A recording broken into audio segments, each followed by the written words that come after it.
Gonna watch it this time and make sure it works. All right, guys, we should be live, and it's Into the Splinterverse coming to you on the day that Matt spoke to us in the town hall. In my opinion, there were some very interesting things let go, and a tiny few things that worry me that I'll go over with these two guys. But go ahead and say hi to the crowd, Bebeomega, and then introduce our special guest that you set up tonight. Okay, hello everybody. I hope there will be no timeouts for Cryptmancer today here. Not on this, wrong stream, man. And Matt have spoken, so that was a good thing. And to discuss everything that happens in the Splinterverse in the past week while we were not together, I'm presenting you guys Level Up Life. Maybe some of you know him from Chat. Maybe some of you know him from Django's stream from the People's Guild. But Mayong Buntak, kuya, kumusta ka? Oh man, got some Tagalog in there. Yeah, Tell I'm people sorry. how are you. I try to greet you in Visaya, but I mean I guess you haven't learned it that well yet. Oh, you want me? Oh, okay. You want me to go next? Yeah. Um, yeah, man. Level up life here. I've kind of been a little bit lazy with my content. Haven't really posted on Peak D lately, but I do have content over there if you guys want to kind of go back and read a little bit about me. And then also, yeah, Steve was throwing up my YouTube channel. Haven't uploaded in a while. But yeah, I just thought I'd jump on and hang out with the two guys here and let's chat. That I did get a chance to kind of I listened to the town square on 2x speed right before this, so I'm caught up on that and just looking forward to chat. Yeah, I listened to it just while at work, pretty quick on my way home today too. So I hope I didn't miss anything. I mean, overall, the one thing I'll start with my worry because we might as well get that out of the way. It was the current runway. It's shorter than I thought after they leaned themselves down.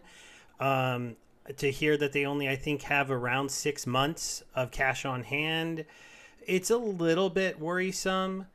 Also, the fact that land is now pushed to the end of the month and is quite obvious that something that I believe a lot of people have said they don't want to see happen, and that's land slip behind Rebellion, which is a bit of a worry for me because for Untamed not to take a huge hit, I feel like land needed to be here. So your Untamed cards had that double value on land actually working, and somewhere to go before they get moved off into wild. And I'm a little iffy on if that which one of these things is going to happen first. I think what in reality the pre-sale is going to happen before land is out, but hopefully land is here before the set comes out. So, do you wanna? Who wants to go first? Oh, I can, yeah, since I slightly disagree with you as usual. I mean, first of all, it's a couple of weeks. So I think that Untamed cards can survive a couple of weeks, without having that double utility on land. And that's also the set or the pre-sale coming up is also in contradiction with the 6 month left as a runway, since that's supposed to be the main funding for the team. And if they get that going, then I think there is nothing we should worry about. And starting the pre-sale before land can actually tempt some people to buy packs with the DEC that they have stashed aside for land and then figure out what to do with land. I don't know. So I don't know. I usually am never worried. I'm happy that Matt went and actually spoke with us. It's like we had this not exactly fear, but concern that maybe now nobody's going to listen to us once Weird Beer is gone and once the hype man is shifted to another division. But I I guess for the time being, we're keeping 1 week town hall, 1 week town square format, which is good. Matt was there. He answered questions. Uh, he said again that even though he doesn't want to deal with the CEO shit, he's willing to do so because of the community, because of the support he's getting from the community. So for me, so peachy. I have nothing that worries me. How about you, Level Up? Um, yes. So regarding the runway, actually, I just listened to that about 10 minutes ago, and I'll tell you what, I was actually surprised that they had that much time. So I was paying very close attention, and I think he hinted to kind of how much money they spend, and he hinted to how much runway, and so you kind of get an idea of how much without him directly saying it. I think if you read between the lines, he kind of hinted to exactly the numbers there without directly saying it. So two big things I think I pulled out of it is number one, I was actually surprised that he even said that they had 5 to 6 months. I kind of was thinking that they have maybe out of money. You know, like maybe Agrid had literally just come to them and been like, yo, we are out. I blew through the money. The emergency fund is gone, and we're in big trouble here. And I'm thinking that, I mean, this may sound crazy, but I was thinking that maybe the team that's left, the developers that are left, they may have gone to them and been like, yo, guys, look, we might not be able to pay you this month. We are out of funds. You know what I mean? We are literally, the engine is running on Steam, and we need to get money in the next 30 to 60 days, and you guys need to actually hold off on getting paid. So hearing 5 months to me was like, wow, if that's true, man, that's way more than I thought. You know what I mean? That gives them enough time. That gives Matt at least enough breathe. I mean, if you have a siren going off and you've got 5 months, I'm just like that. Wow, that's 5 more months than I thought they had. Right. So that's, hearing you guys say that that's short, I was actually surprised to hear Steve or you say that you thought that that was a lot less than you thought, because I thought that they were out of money, like as in zero in the bank. And then there was something else, you guys. What was the other topic? I'm gonna start taking notes because you guys were saying something else about The The pre-sale the before land. pre-sale kind of jumping land coming out, which was a little bit something I think people didn't want to see happen. look, I think having me on this stream with you guys is going to be very interesting here because I listen to a lot of streams. I listen to everybody. I listen to I'm listening to everybody, right? Everybody that streams Splinterlands, I listen to. I watch you guys, After Sound, I watch Gank, I watch Walking Keys, I watch Dwayne. I watch everybody. And I feel like I'm alone in the way that I think. And I think what it is I'm very, very heavy investor focused. And I think as an investor, what a really strong investor perspective is going to do is I'm trying to think 6 months to a year out, right? I'm always trying to think 6 months to a year out. So I don't really focus on the news of the day, the news of the month, the news of the week. I'm trying to figure out what's going to happen in 6 months to a year from now, because as an investor, I'm trying to be, my edge kind of comes from being ahead of the game, ahead of everyone else, sort of forward thinking, so that I could make decisions today based on how I think things are going in 6 months. I'm just not worried about today. So when you ask me, how do I feel about Rebellion coming out before land? I'm just like, it doesn't matter to me. It's too short term. You know what I'm saying? Like, it just doesn't matter. Yeah, I heard him say, like, I'm thinking land will be out by the end of the month and Rebellion might come before the end of the month. And I'm like, dude, that's like the next 30 days of information. You know what I mean? That's great. As a matter of fact, everything that Matt said on that town hall was extremely optimistic compared to what I thought, because I was thinking a lot of more worst case scenarios. Stever, I don't know. I think you were in the Celsius, bankruptcy, right? So am I. I've got a lot of money, over 6 figures locked up in that bankruptcy. So I've seen worst case scenario. You know what I mean? I've been in Russian rug pulls on Tron where I woke up, the Discord was gone, the Telegram channel is gone, the Twitter account is gone, and the website shows up white screen, right? So I have been through the black swans of crypto. I've been through the worst case scenarios. I've been through all that, right? How about BitConnect? I was in a game called 0x Universe. You know, I invested 100 ETH. I've been literally 3 years, man. The developer has not made an update in 3 years. Oh. The server's still running. 0x Universe is still, if you go to the website 0x Universe, you can pull up the game. You can play it. It's on Polygon and Ethereum, but he hasn't made an update in 3 years, you know, and our money's stuck, you know. So I've been through all those, you know. I've seen this playbook before, so I'm prepared for worst case scenarios. Yeah. Do you think it's a worst case scenario? You know, I'll tell you something which is very interesting. And Steve, I think you can relate to this. You know, Celsius, I found this very interesting. It was a huge red flag for me. It still potentially is. And I know this is something that's on everybody's mind. When Celsius, Celsius used to do an AMA every Wednesday, right? And something that I found very interesting is towards the end, right before their bankruptcy, Alex Mashinsky, the CEO, began to get very heavy into personal. So he began to have his kids on the stream. He began to have his wife on the stream.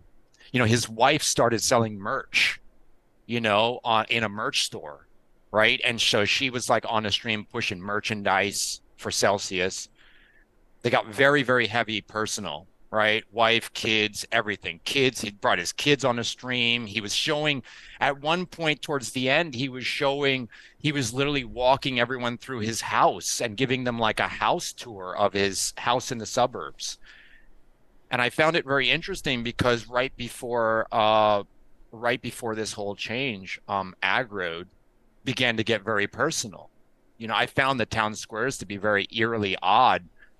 You know, the last two town squares that he did, it was just him and his wife, and they were talking about personal issues. So I don't know what the psychology is there. I don't know if that's just a coincidence or if that's actually just something that happens. Maybe they try to maybe they know that shit's going to hit the fan and they try to say, look, I'm a human being just like everybody else and I can make mistakes. I don't know what the psychology is there, but I found that to be a huge red flag. Oh, but that was not Town Hall. That was not Yeah, Town that Square. was a new Town show. Square. Completely. No. Whatever that was. It was was called completely different. Around Pretoria. I think the idea Strange. was to to defend it a tiny bit. I think the idea was to monetize the YouTube channel a little bit more and see if they could get some more views. Though, as someone who runs a YouTube, and you know, I don't do as good as them anymore, but even when I was getting a lot of views, the revenue is very, very small unless you're getting hundreds of thousands of views per video. So it was a little bit weird because you're right. It was a little bit of a personal play, and it's kind of like making you want to connect with them. The one reason I will say this runway worries me a tiny bit, but there are some good things. For one thing, Matt seems pretty confident that they can get some investor money. But it's because even though they say, like, we have 5 to 6 months, I think this is the number that Matt kind of let go is about their monthly spend, $250,000. Because Right. he said if he gets the $250,000 from the DAO, it adds about 1 month to the runway. So that means this is what they're running, which means per year, if we just do the math really quick, it's a $3 million per year company right now at this point. Yes. So Yes. in a rosy world where we do the Rebellion sale and they make $7 million in profit, they can run their company for 2 years, even giving $7 million to the DAO. That's the whole 3 million packs at $5. Given the math isn't exactly perfect because there's going to be vouchers in there for discounts and, you know, it's not going to be exactly 3 million packs and whatnot. Also, Matt kind of alluded that it might be more than a $5 pack with a bigger discount for vouchers today, I thought. So to me, though, the problem is, even though he has a runway of like 6 months, he's got an immediate test coming up with the Rebellion pre-sale to do well, or I think it's going to be harder to get outside money. Because if he's able to pass this DAO proposal and then go into the pre-sale and sell out a pre-sale, then it's probably pretty easy to go to investors and go, look, when we release a set, we can raise $10 million. It's doable. This is something our game can do. But the question is the community ready to do that? And this is one of the things I saw After Sound this morning on his stream, talking to the people that were watching him, who's ready to buy a lot of packs right now. I can theoretically, let's say it's a $5 pack, even with discounts. I could probably buy like 200 without too much trouble. But I was a buyer in Chaos Legion of 4,000. But the market hasn't recovered enough. My other projects haven't recovered enough. I just don't have the funds to come in and buy thousands of packs right now. If I get my Celsius money, well, that will change my story, but I don't know when we're getting that first distribution. And at the same time, depending on how that sale is going, I think it's going to be the first time in my history that I'm kind of watching how it's going before I think about making a very large purchase. Because if it's going poorly, then they're not getting that runway boost that I feel like they need, then that is almost showing me we're reaching the end of this. Because it's only $3 million, they only have to sell maybe at $5 a pack. They only have to sell maybe like 1.5 million packs, which they did do in Rift Watchers, and they would still get their runway to turn that into a year and a half. These time frames get a little iffy for me because Lands 1.5 is still not here, and the only way to me that this game, the whole ecosystem starts to really hum and work and everything gets fixed is if Land 2.0, if not 3.0, has to be out and working before it's time for the next set after Rebellion. So they have to make enough money in Rebellion to truly get Land to the point where we're crafting spells and spells are in the game. And I think they're going to try to do that. I mean, they haven't said they're going to do it, but they pretty much hinted as much as they could that spells are coming with Rebellion. Aggie has hinted in the town halls that they were coming sooner than we think. Matt, when he was asked about if he would comment on the new game mechanics coming with Rebellion, he literally said that he couldn't quite comment on it yet because it wasn't 100% that it was going to be there, but they want to bring that next functionality into this game to make it more dynamic in Rebellion, and that's super bullish for me if they can do it. But the problem is I'm losing a tiny bit of confidence that this team can deliver on these things because they haven't been able to deliver on Land. What makes me think they're going to be able to deliver on adding spells and resources? Where does the confidence come? And I know because I'm talking to two guys that I think are a little bit more confident than me right now that they can do this with the sales from one set. And maybe some outside money. If the sale goes well, I think they can get some outside funds. But if the sale goes bad, I don't think they can. See, but the thing is, with the Land not being here, you actually have millions of DC to buy Rebellion packs. Have you thought about that? You know what? Screw Land, man. You know what? It will come at some point, but who cares about 1.5 anyway? 2.0 will be the real kicker. So have at it. Get some Rebellion packs, and we'll think about Land later. You know what, guys? I'm gonna throw. I gotta throw a wrench in here, man. I mean, maybe this is why I wanted to get on stream because, damn, my thoughts are just so different from I think everyone's, and I don't know if I'm the crazy one. Sometimes I feel crazy because I'm like, where are the thoughts that I can't really relate with almost anyone. And let me tell you what I'm thinking, okay? And I've been through freaking everything, man. I mean, I just let me put a little context because maybe I want to put a little weight on my words. Because if I just look like another random dude ranting on a stream, I don't think it will good. I just want to put a little weight. I'm an OG Bitcoiner, right? I've been in for a long time. I had my own Bitcoin group. And back when I had my Bitcoin group, I really felt like I made a difference, right? It was so small. I had a Bitcoin group. I was an evangelist. Guys, where is everybody? I was in Bitcoin when like you couldn't find anyone. Like you would go to people and say the word Bitcoin, and they were like, "What's a Bitcoin?" You know, my dad used to call it Bitcorn. I mean, it was like nobody knew, right? And I've been through this before. There's so much deja vu in what's happening in Splinterlands, and I know that blah blah blah it rhymes, repeats, blah blah blah. But I think that there's so much similarities here. Let me tell you how I feel on a deeper level. Okay, all Splinterlands has to do is not go bankrupt. Yeah. Okay, this is my honest to God feelings.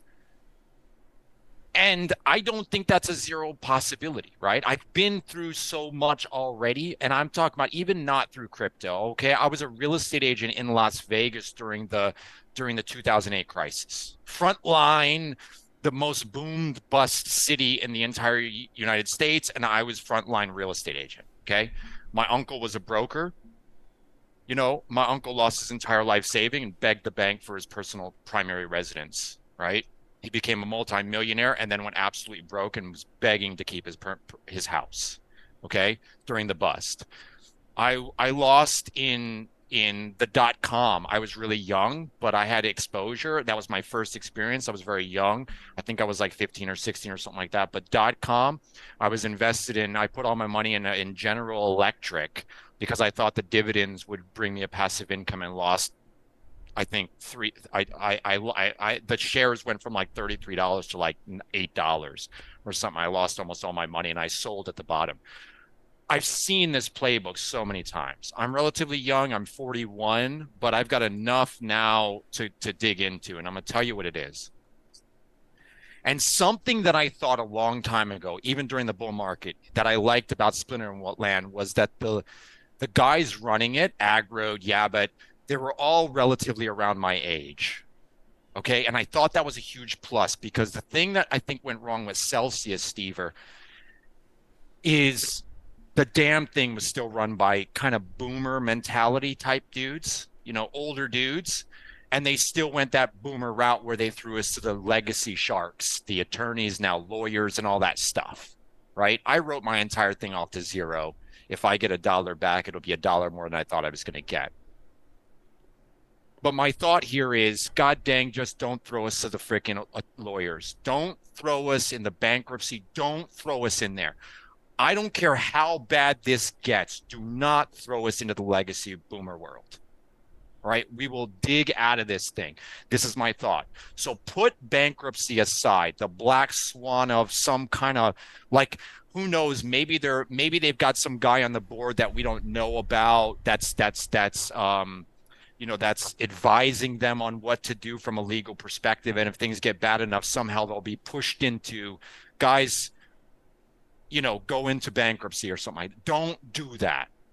Okay. I don't care how bad things get. As long as they don't do that, and as long as they don't turn the servers off, and as long as Matt is willing to work out of a van to code this thing as a one-man team, maybe him and Nate and 3 other guys, like literally just code this thing from a freaking, you know, from the back of an RV, we are good to go. That's honestly how I feel about it, right? So for me, these details about like when land, if land is literally coming within the next 30 days, 60 days, 90 days, 4 months, 6 months, man, bro, just keep, as long as there's a sparkle of hope or some sort of a light at the end of the tunnel, right? Like, oh, we have 23 bugs, but now we have 22. Even if they had to do another round of layoffs where they go from 30 developers to 15 to then to 7, right? Bro, I don't care. I'm being totally real. Because, all right, without ranting, Steve, let me throw this idea at both of you guys. Because let's just say that this thing just keeps going badder, that there's no bull run, the bull run takes another year. Let's say there's no bull run coming. Let's say Bitcoin literally trades like a freaking sideways range, no liquidity, you know,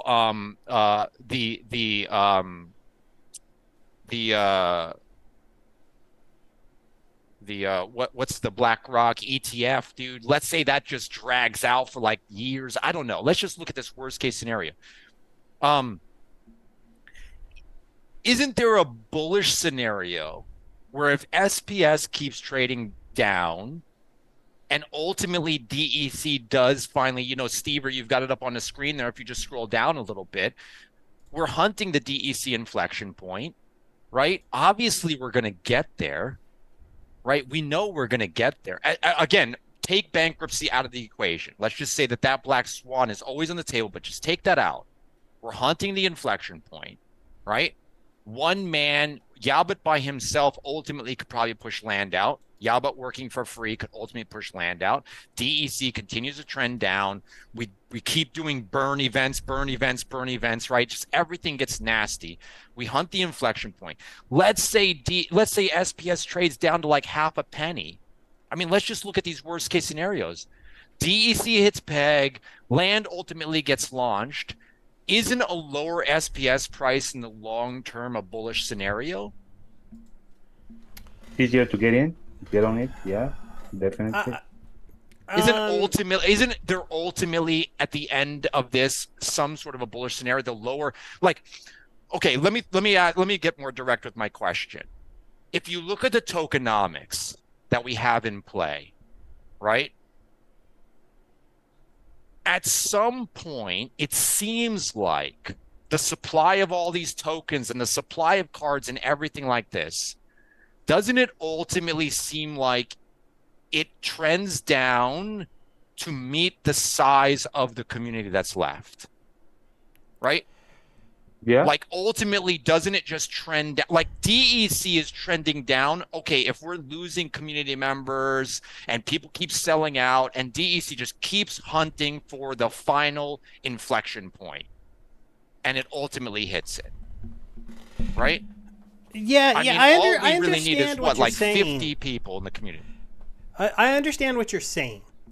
And I'll agree with you that this game, to survive, it could go down to being like around like 2,000 to 3,000 pretty hardcore players that just keep on buying up the cheap DEC to keep buying packs and growing their collection over time. Because this is kind of what we were at the start of the game. I was here in the beginning and you could buy DEC under peg and you just slowly saved up enough to buy 100 packs so you could open 100 with the bonuses, pull that one gold foil legendary, and we kind of just hummed along with this very kind of small community, posting on Hive, supporting each other, growing those things, and that's all definitely on the table as the future of this game, is just to keep on going with a small community. But that isn't what I've envisioned Matt possibly invented here. When I did my SPS could 1000x video, I wasn't joking. I was looking at the math. If you disappeared the DEC, you had to fill up 50 liquidity pools with DEC that was created by burning SPS. If you had to have whales like us still staking 500,000, 1 million, 2 million, 7 million, I think is up there at the top, and those guys just want to hold those tokens to control the governance part of this ecosystem, then there isn't as much liquid SPS as people start to think when you start burning massive amounts of it. Then the DeFi side of this game, liquidity pools start going to paying 30, 40, 50, 60, 120, 30%, and things just go kind of wild within the ecosystem. But like I said, that only is here if land is perfectly humming. And I do think that the game we have today has pushed a little bit past Matt by himself as a coder. But you're right, he could probably keep himself and Cryptomancer and Farpatrod and maybe Nate if he would stick around, or if not, maybe just the guys that actually do the art behind Nate because he's art director. And the like a 5-10 man team could keep things going. They could try to right the ship. They could make a smaller sail, keep everything running. It's just, the real question for me is, are we going to be able to ever have the magic we had? I mean, because like if you have a pretty good collection, I imagine, within the game. At one point, my collection was worth $1 million. Today, it's worth about $50,000. So, in the world that they don't really pull this off during, in the foreseeable future. And we shrink down to a game that small. Sure, the game doesn't die. Sure, I'll still be here because I'm not I'm not going to dump my stuff at this point. But I don't know that it will ever reach the heights that we were at again. And that's what I think a lot of us want to see is us take this thing to the next level. Now, Matt is doing some very interesting things to try to pull it off. I think that funding the DAO with possibly millions of dollars and turning it into something that hires Splinterland is an ingenious move to give SPS more utility and more reasons for people to stake larger and larger amounts within this game. I think that him being public and out there with everything and being real with the numbers is really smart. And it does look like they are on the cusp of completely changing this game. Having Land 1.5 out, having all the DEC go into the land, have Rebellion having a pre-sale that includes, here, I got a promo card for you. How about the first spell that goes into the game? Not a monster, but the first spell that you can now play in the game and you can only get if you go into the pre-sale. That, to me, is how you get me to go, oh, crap, I got to go find some money somewhere else because I got to at least get a couple copies of that card. And there's a bunch of other things they talked about today. No more airdrops if you're just a pack flipper. And things like that were really exciting. New tournament formats. It's all coming, but we've got to see them get past this basically monkey on their back of getting Land 1.5 out there and functioning without those bugs, because basically for like 3 months they've had 30 devs working on it and it's stuck, it seems like. And if they can't get that thing out the end of October and just be done with us needing to ask them about when we can stake our cards, when we can start earning grain, and have the questions move forward to more like simple things like setting up a liquidity pool for grain and things like that. It won't become what I thought it could become. It'll still be a game on Hive. It'll still be popular. There'll still be a community. It just won't be a leader in the Web3 gaming sphere as more and more stuff is going to be coming out over the next couple of years. At least that's how I feel. There's a lot there. See, the thing is, like you said, how many developers working on land. It was said before, and I know people dismissing, but more people working on something doesn't necessarily means better for the thing that they are working on, because sometimes less is more, because when you have less people working, then it's more coherent, it's more fluid between them. So sometimes if it's like if it's a bottleneck, even if it's there are 50 people just waiting for this bottleneck, they're useless. So just because so many people were working on it doesn't mean necessarily that was all power of Splinterlands. They couldn't fix the land. I think land is coming sooner or later, and again, Level Up Life was talking about worst case scenario, like the one before the bankruptcy, like not all the way to the bankruptcy, but just a step above that. And that's also, while possible, I don't think it's likely. First of all, because I think they did all the change they did timely. If they have a half a year, that's a half a year. Half a year could be a lot of time to find a way to dig their way out. They have, as we said, new set coming up. That's fresh money coming in their coffers, and they haven't stopped working. They didn't say like, oh, we tried to deliver land, but yeah, we're giving up because these bugs are unsolvable. They cannot be fixed in any way, so we just give up and we move on. No, but they see if by his prediction, and he should know, because I mean he's developer himself, so probably he has a good feel of things. If he thinks by the end of October, probably that's around where we can expect land. But of course, he's like, okay, we tried to push land before the pre-sale. Obviously, if we keep on trying and it's not happening, we're just delaying the pre-sale. So let's go with the pre-sale. It's not a big deal. Anyways, a lot of people probably will be waiting for a general sale, because he said there will be requirements of not only the amount of DEC, but also not one voucher, which means probably 10 at least. So yeah, they're starting the pre-sale whoever participates, whoever wants to fight for the right to create the next summoner or whatnot, like there will be people buying those packs. There will be people jumping into the pre-sale, especially if the promo card that comes with the pre-sale is something notable, like for example, Dr. Blight was. So there'll be people buying. Not everybody, a lot of people will be waiting for the general sale, but they start this slow train before land, and actually before we reach the main sale, probably land will be already out. So even your concerns about the untamed cards probably would not be that real, or would not be realized at all. So as I said, for me, it's all peachy. Everything is working as planned from Matt from a week ago. But there is a plan in place. They have to survive until the end of the year while he gets things rolling, while he gets his connections for finding investors and whatnot, while they get the rebellion and land out. And then they'll make a new plan for the new year, and things will be rolling again. That's how I feel.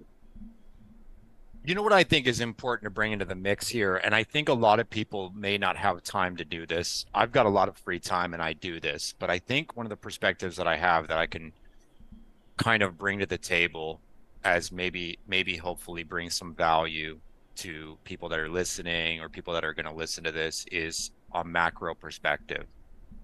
And I think the macro is very, very important here. I'm going to tell you something I do to give me perspective. I listen to town halls of other games. One town hall that I listened to about 2 or 3 weeks ago, and I was joking with Mango the other day because I said I listened to the after sound of DeFi Kingdoms. Now understand, I looked into DeFi Kingdoms for one day during the bull market, and there was a few things I wasn't interested in, got caught up doing other things, and so never really played the game. But I did follow the project, little pieces of it here and there. But so I have no exposure, so I have no bias, no nothing, and I'm listening to as somebody who has no exposure, could really care less what's going on over there. But I listen to it from a macro perspective. And it's so funny because if I took out every time they said DeFi Kingdoms and replaced it with Splinterlands, you would think you were listening to the same thing. Okay, let me explain to you. I was listening to a video. You could try this out too. Pick any DeFi game and then just go listen to some guy talk about it. And he goes like this. He goes, the guy said, look, I'm not going to sugarcoat this, right? This is how he started. I'm not going to sugarcoat this. This is how I feel about what's going on. Now, remember, this is DeFi Kingdoms, right? There's no connection to Splinterlands, right? Different chain, different devs, different everything. And he goes, look, they have a whale in their community that I guess accumulated a ton of jewel, whatever token during the bull run because things were, and replaced that with DEC, right? So this guy, like, we minted a bunch of DEC, now we're trying to fix it. They have a whale over there that somehow minted a bunch of tokens, right? By accumulating a bunch of stuff, right? Now, every time someone buys their token over there and there's a little bit of a buy pressure and a green candle, this whale who's got this ridiculous amount of supply sells into it. So the guys on this live stream advising the community, guys, stop buying the token because that will make the whale sell at a loss. And then when his supply is low, we can buy out his supply because if we pump the token now, it just allows him to get more and steal more money and extract more value from our community. So stop buying, let him sell into no liquidity because he seems like he's in a rush. Let him fire sell his tokens and then we'll move in and we'll be good to go. It's so funny because it's the same story. And by the way, let me take it another level higher because that's a blockchain game. But I think the number one factor that's affecting Splinterlands right now is liquidity. We are in the depths of a bear market where we're at the timing of the market where liquidity dries up. Okay, and I know a lot of people don't think about liquidity. I think about it every day. And let me give an example of what dried up liquidity does. Okay, a perfect example is the node licenses. Okay, what happens when there's no liquidity? One of the side effects is if you look at node licenses in our game, okay, you end up with a huge spread. And this is why selling out stuff now is the worst possible thing you can do. You literally go down with the ship at this point. Let me explain why. Because if you try to sell it, because actually I was listening to Aftersound and I know there's a few guys selling node licenses, some well-known people, okay? Let me explain why it's a really bad idea. Because the spread, okay, you've got guys that are holding node licenses that realize that they can't sell. They realize that this is the worst possible time, that if they were going to sell, they should have already gotten out. And if they haven't sold by now, they're stuck with it, right? So you've got that group of people. And then you've got this group of people that for some reason, they didn't want to be in no licenses long term. They're buying into a narrative. They think they're going bankrupt. They're hoping they can get $100 and they think that that's better than nothing because they think it's worth nothing, whatever. What happens is the spread becomes so great that selling now into no liquidity means you're getting 10 cents on the dollar. Now, here's why that's a bad idea. Because when you go over to buy something, anything, even outside of Splinterlands, by selling the node license, the spread of whatever you're going to buy is so much greater. So you're selling something at a fire sale and then having to buy something else from people that are just not willing to sell low. So like if you open that up, Steve, you'll see a huge spread, right? So you see, well, this isn't bad. There's one guy that's willing to buy at 1,250, but look at after that, it drops off and you see no liquidity. So you could sell 3 node licenses right now, and then there's nothing there. And then what's going to happen is the spread between, this is like a little bit of liquidity left, right? I mean, that's basically what you're seeing here. You know, everybody's a seller. There's no buyers because there's no liquidity. All right. And what happens now is what you go to buy with the money that you fire sold, it's usually a lot more expensive than the fire sale. You know, and let's take it outside of Splinterlands. Look at real estate in real life in the United States. You know, this is a scenario where you get a stalemate, right? There's no inventory, there's no buyers, there's no sellers, and there's sort of a stalemate. And so if you're in a house with a low mortgage payment, right, you can't sell it. And if you're a buyer, you really can't buy because there's no one that's like, the prices are really expensive. And so you kind of end up in this weird, like no liquidity bear market depths, and you kind of just get stuck, right? And so so let me sum it up. Okay, the point I'm trying to make is the scenario that I think we're in right now is we're in the no liquidity part of the cycle. And I'm not just talking about Splinterlands, I'm talking about everything, right? No liquidity. It's like no oil for the engine of the car, right? The gears can't turn. And the markets freeze up. And you can't really be a buyer or a seller in those scenarios. And anyway, so that's, I think what we need is we need liquidity to be turned back on. And I think liquidity is the biggest factor. Another perfect example is look at peak monsters. Go pull up land. You know, you see fiat prices low. You see DEC prices high. I mean, land just, it's like you can't sell, you can't buy. Right? If you're bringing in fiat, you're paying $37. I don't know, man. I'm not feeling $37. And if you're paying with DEC, you're paying 51,000 DEC or something. I looked yesterday. I mean, look, $35 in fiat, right? And fiat is very valuable, right? No liquidity means that everybody's getting squeezed in the fiat world, which means $35 is a lot to pay for a natural common land. And if you're in DEC, you're getting squeezed because it's below peg, 30% below peg. And so you got to pay either 49,000 DEC or $35. Both of them are like really rough, man.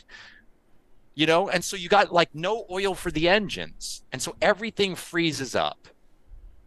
And I think the biggest factor right now for everything, and this is why I say Splinterlands right now, all they need to do is survive. They need to get through the no liquidity. And I also see it like, look, the entire crypto space, although each this is the last thing I'll say, and then I want to hear you guys' opinion, but this is the way I see it. The entire crypto space is going through a typhoon, okay? Every crypto project is like a boat on the ocean, okay? And although you can sail your boat and you could have a better captain and you could be making these small decisions like raise the sail, lower the sail, turn left, turn right, every boat is in a typhoon at the same time. And so, yes, I think that individual projects can do a little bit better than other ones. You look over at the other boats, but every boat is in a typhoon. And I think the key to this thing is to ensure that your boat doesn't sink during the typhoon. And as long as you can make it into the the blue skies, the typhoon passes, as long as you survive, I think you thrive. Yeah, I do get what you're saying. I do try to pay attention to the macro stuff. There is a couple little counters. I mean, technically, Bitcoin has had a pretty good year. If you got in earlier this year, it was under 20,000. Now you're 28. Ethereum has been kind of stuck in this 15 to 1800 for a while. So the fact that Ethereum hasn't moved is what leads me to kind of believe I'm a little more on your side. Bitcoin probably needs to run a bit more into the 40-50 range before we really start to see that all boats go with it, in my opinion. Maybe even higher. There's some catalysts possibly coming out there. The real question is, to me, is can these things do what they've done in the past, or because of some of the stuff that happened in this next year, are they really going to separate themselves from this other noise that's down here? Because if everything doesn't go up together like it has in the past, it could be kind of interesting. And I agree with you. Liquidity is a problem. I don't know where liquidity comes from. There was that whole issue in the U.S. It's not super easy to get money in. There's still ways to do it, but it's limited and it's slow. So you can't, like, the other day when I saw DEC down at like 6.5, I thought, maybe I should bring in $500 and buy some DEC. And then boom, it popped back up to 7.4 before I could even dream about getting that cash in. At least through any of the official channels. I could have tried maybe some sneaky way with somebody who had assets and sending them PayPal, but then I'm jumping through weird hoops. So liquidity is a problem in all of crypto right now. It's definitely an issue here. I know I sold one of my vouchers, not recently during this, but a few weeks back. No, about a month and a half back. But it's really because SPS had dropped so much, and I have two, that I went, you know what? I could sell one now. I could get back every SPS token I put into the two vouchers I bought, plus like 10,000. I'm like, I'm just going to ROI on my SPS investment and hold one node to see what happens to actually run a server, because then I'm kind of free rolling my one node when it comes to my SPS. If you're selling it to exit now, that's a different story. What happened? Voucher or node? Because it's two vouchers. No, I sold a node. I had two nodes. I sold one, and I got something like, I turned it into basically like 35,000 SPS, and I did it based on like looking at what the average node rewards would be and how long I'd have to run a node to actually get 35,000 SPS, and it was going to be a very long time. And I felt like that was the right move for me to make at that game. But it was right when they announced the SPS staking for the tower defense game, because I have like just enough SPS stake to play Splinterlands and Champion and get max rewards, but I needed like another stack for that game, so I picked up 30k, staked it. I've compounded up more now since then, but to where I have a decent amount where I could send like 75,000 over to that other account to go play the tower defense game. So it was just something I did at the time. But I agree, like selling assets right now when everything is at the bottom, it's interesting. I mean, if you really are going to give up at this point, I understand it. Like, I think, unfortunately, Darkest Night has just come from the argument that basically the way he enjoyed playing the game, we made it against the rules. And so now he doesn't want to play the game anymore. Wait, say that again? Say that. Well, because Darkest Night was using the Battle Helper. So he was using the Battle Helper. He was willing to pay that premium so he could be in Champion 1 in both Modern and Wild with his cards. He was having fun playing the game that way. and I tried it out for a little while. It was pretty broken. It made it much easier for me to make it into there. And then for somebody who wasn't doing that, he probably came into this new era of having to play by himself. Because like right now, if you were somebody that preferred botting, you're in an interesting spot within the game. Whether it's botting or battle helpering, you either have to go and do it in wild where rewards are way down because all the bots are over there, or you have to learn how to play a game at a high level again and play in modern. And I had a rude awakening today. I had been doing pretty good in modern the last season. I had to pay a little extra DCD. See, I made it to champion 1 again, and then today I just got slaughtered all the way back down into the like almost the bottom of diamond 1, and I'm like, man, what happened? I'm like, did all the casual players quit? Because I'm only playing people that are putting out amazing lineups today, and it's a worry a little bit because he was a guy that would spend money on the game. He would buy stuff if he wanted it. If we still had him, Rebellion came out, he might not be buying packs, but he'd be right there on the market being like, that card's good, I'm going to buy a max copy. That card's good, I'm going to buy a max copy. So to lose players like that, it's a bummer. You don't really want to hear it. Not to mention he was a not necessarily a content producer because he'd more joined After Sound show, but I would say he was a voice in the community that he got into that kind of place. And so if he's had changed his mind but then decided no, I'm done because he found something else to do, it's not good to hear things like that. So I'll let Baby talk for a little while though, because it's been a bit. A lot to unwrap now. Okay, first on Level Up's question about the typhoons that almost every project is in. I agree with that, and I also think that we are one of the projects that are not going through our first typhoon, and I think that's a big plus, because what I was talking today with After Sound on his show, and we touch on the topic of other projects that are coming up and like whatnot, and I mentioned if somebody thinks that all of the upcoming projects won't go through most of the hurdles Splinterlands already went through, they're delusional. Like, whenever there is value to be extracted, bots will come for sure. Like, one way or another, people will find a way to bot the hell out of it, to extract the hell out of it. And at the end of the day, a game, no matter how beautiful the graphics are, no matter how well thought the mechanics are, if it's a Web3 game and it doesn't have a working economy, it's doomed. Like, there'll be a few months of hype where people will be making some money, will extract as much as they can, and then it will happen like what happened with most of the other projects. It will just die. The most valuable thing, in my opinion, we have in Splinterlands is economy, actually working economy, and a well thought one. Like, everything is well connected, and so I agree that a lot of projects are going through the typhoons, but it's not our first rodeo. So I think we are likely to survive. And I just as Level Up Life said, we just need to not go down, not go bankrupt.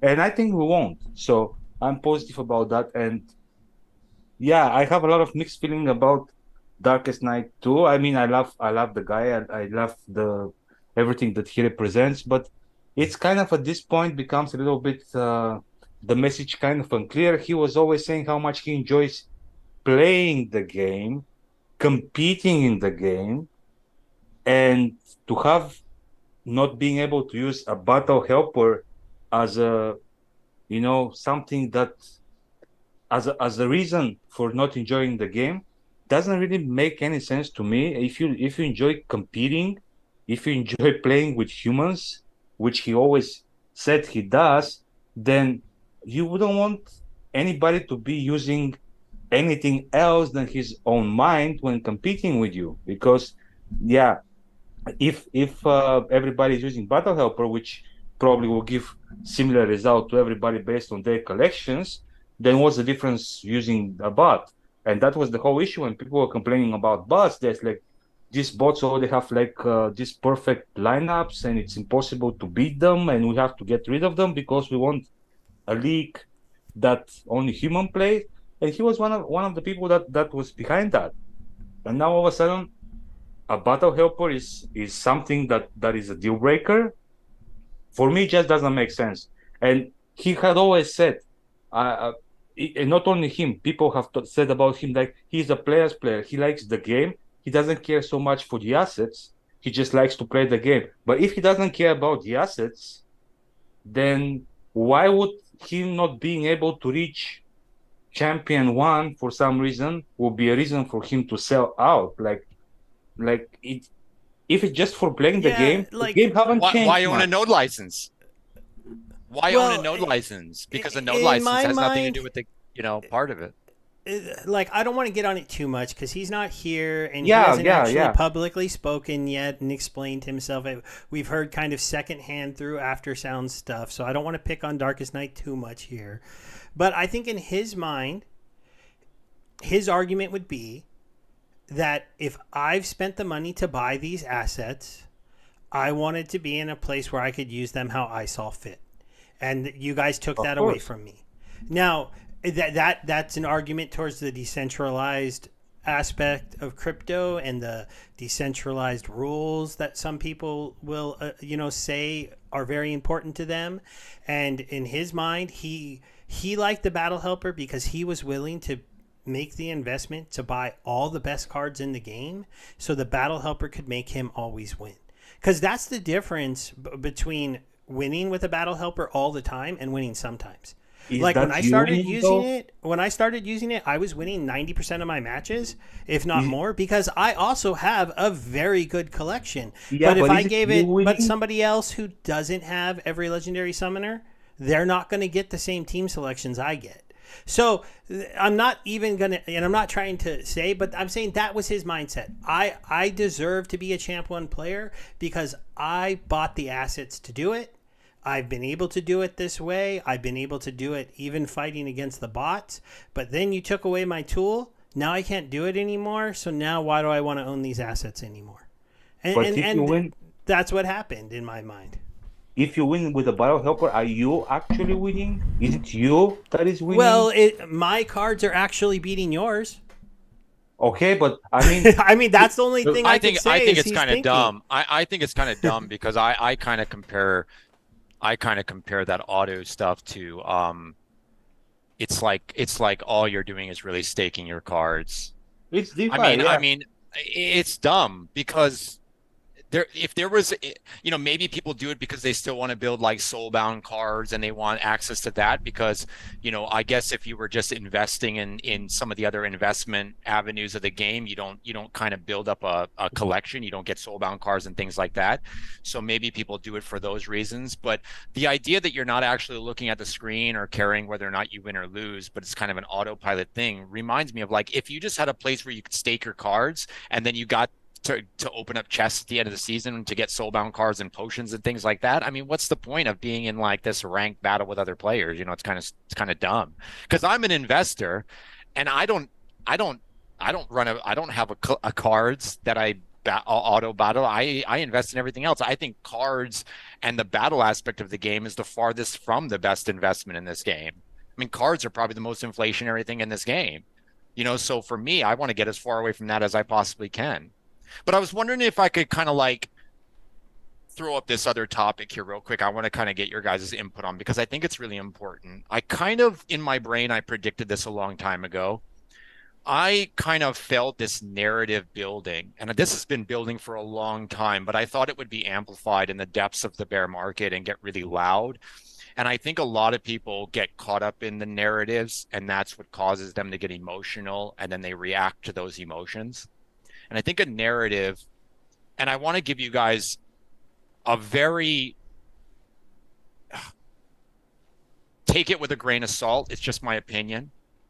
Some people might not like this perspective, but it's something that I think about a lot in the back of my mind. And it's like this. It kind of is this narrative where like Splinterlands is going to miss it, right? They're falling behind. They're going to miss it. We're on Hive Chain. If we were on Ethereum, blah, blah, blah. So it's kind of like that narrative. Maybe you guys know what I'm talking about. This narrative of like Splinterlands is going to miss it.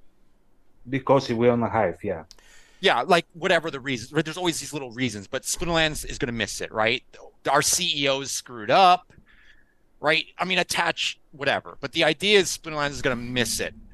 I have had this perspective for a long time. I've shared it a few times, but I'm going to share it again here.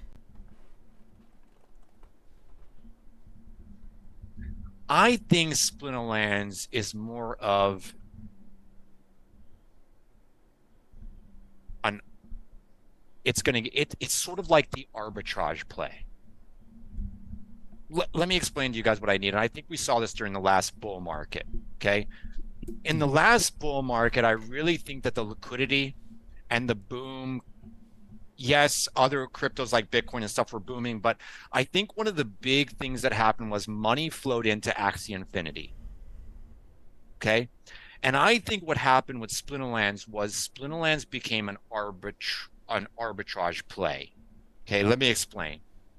And I kind of feel this happening again, and I think this is very important, is take Bitcoin, for example. Let's say that a common natural land stays at 30 bucks, or 35 bucks. Bitcoin goes into a bull market. Let's say land even trades down to $20. I don't know. But then Bitcoin goes into a bull market, or Bitcoin's doing good over time because Bitcoin is a store of value, and ultimately BlackRock and Legacy and stuff moves in. All right. When you price Splinterland stuff in other stuff, like price land against Bitcoin, right? Because okay, Bitcoin is at 28,000 and land in Splinterlands is 35 bucks.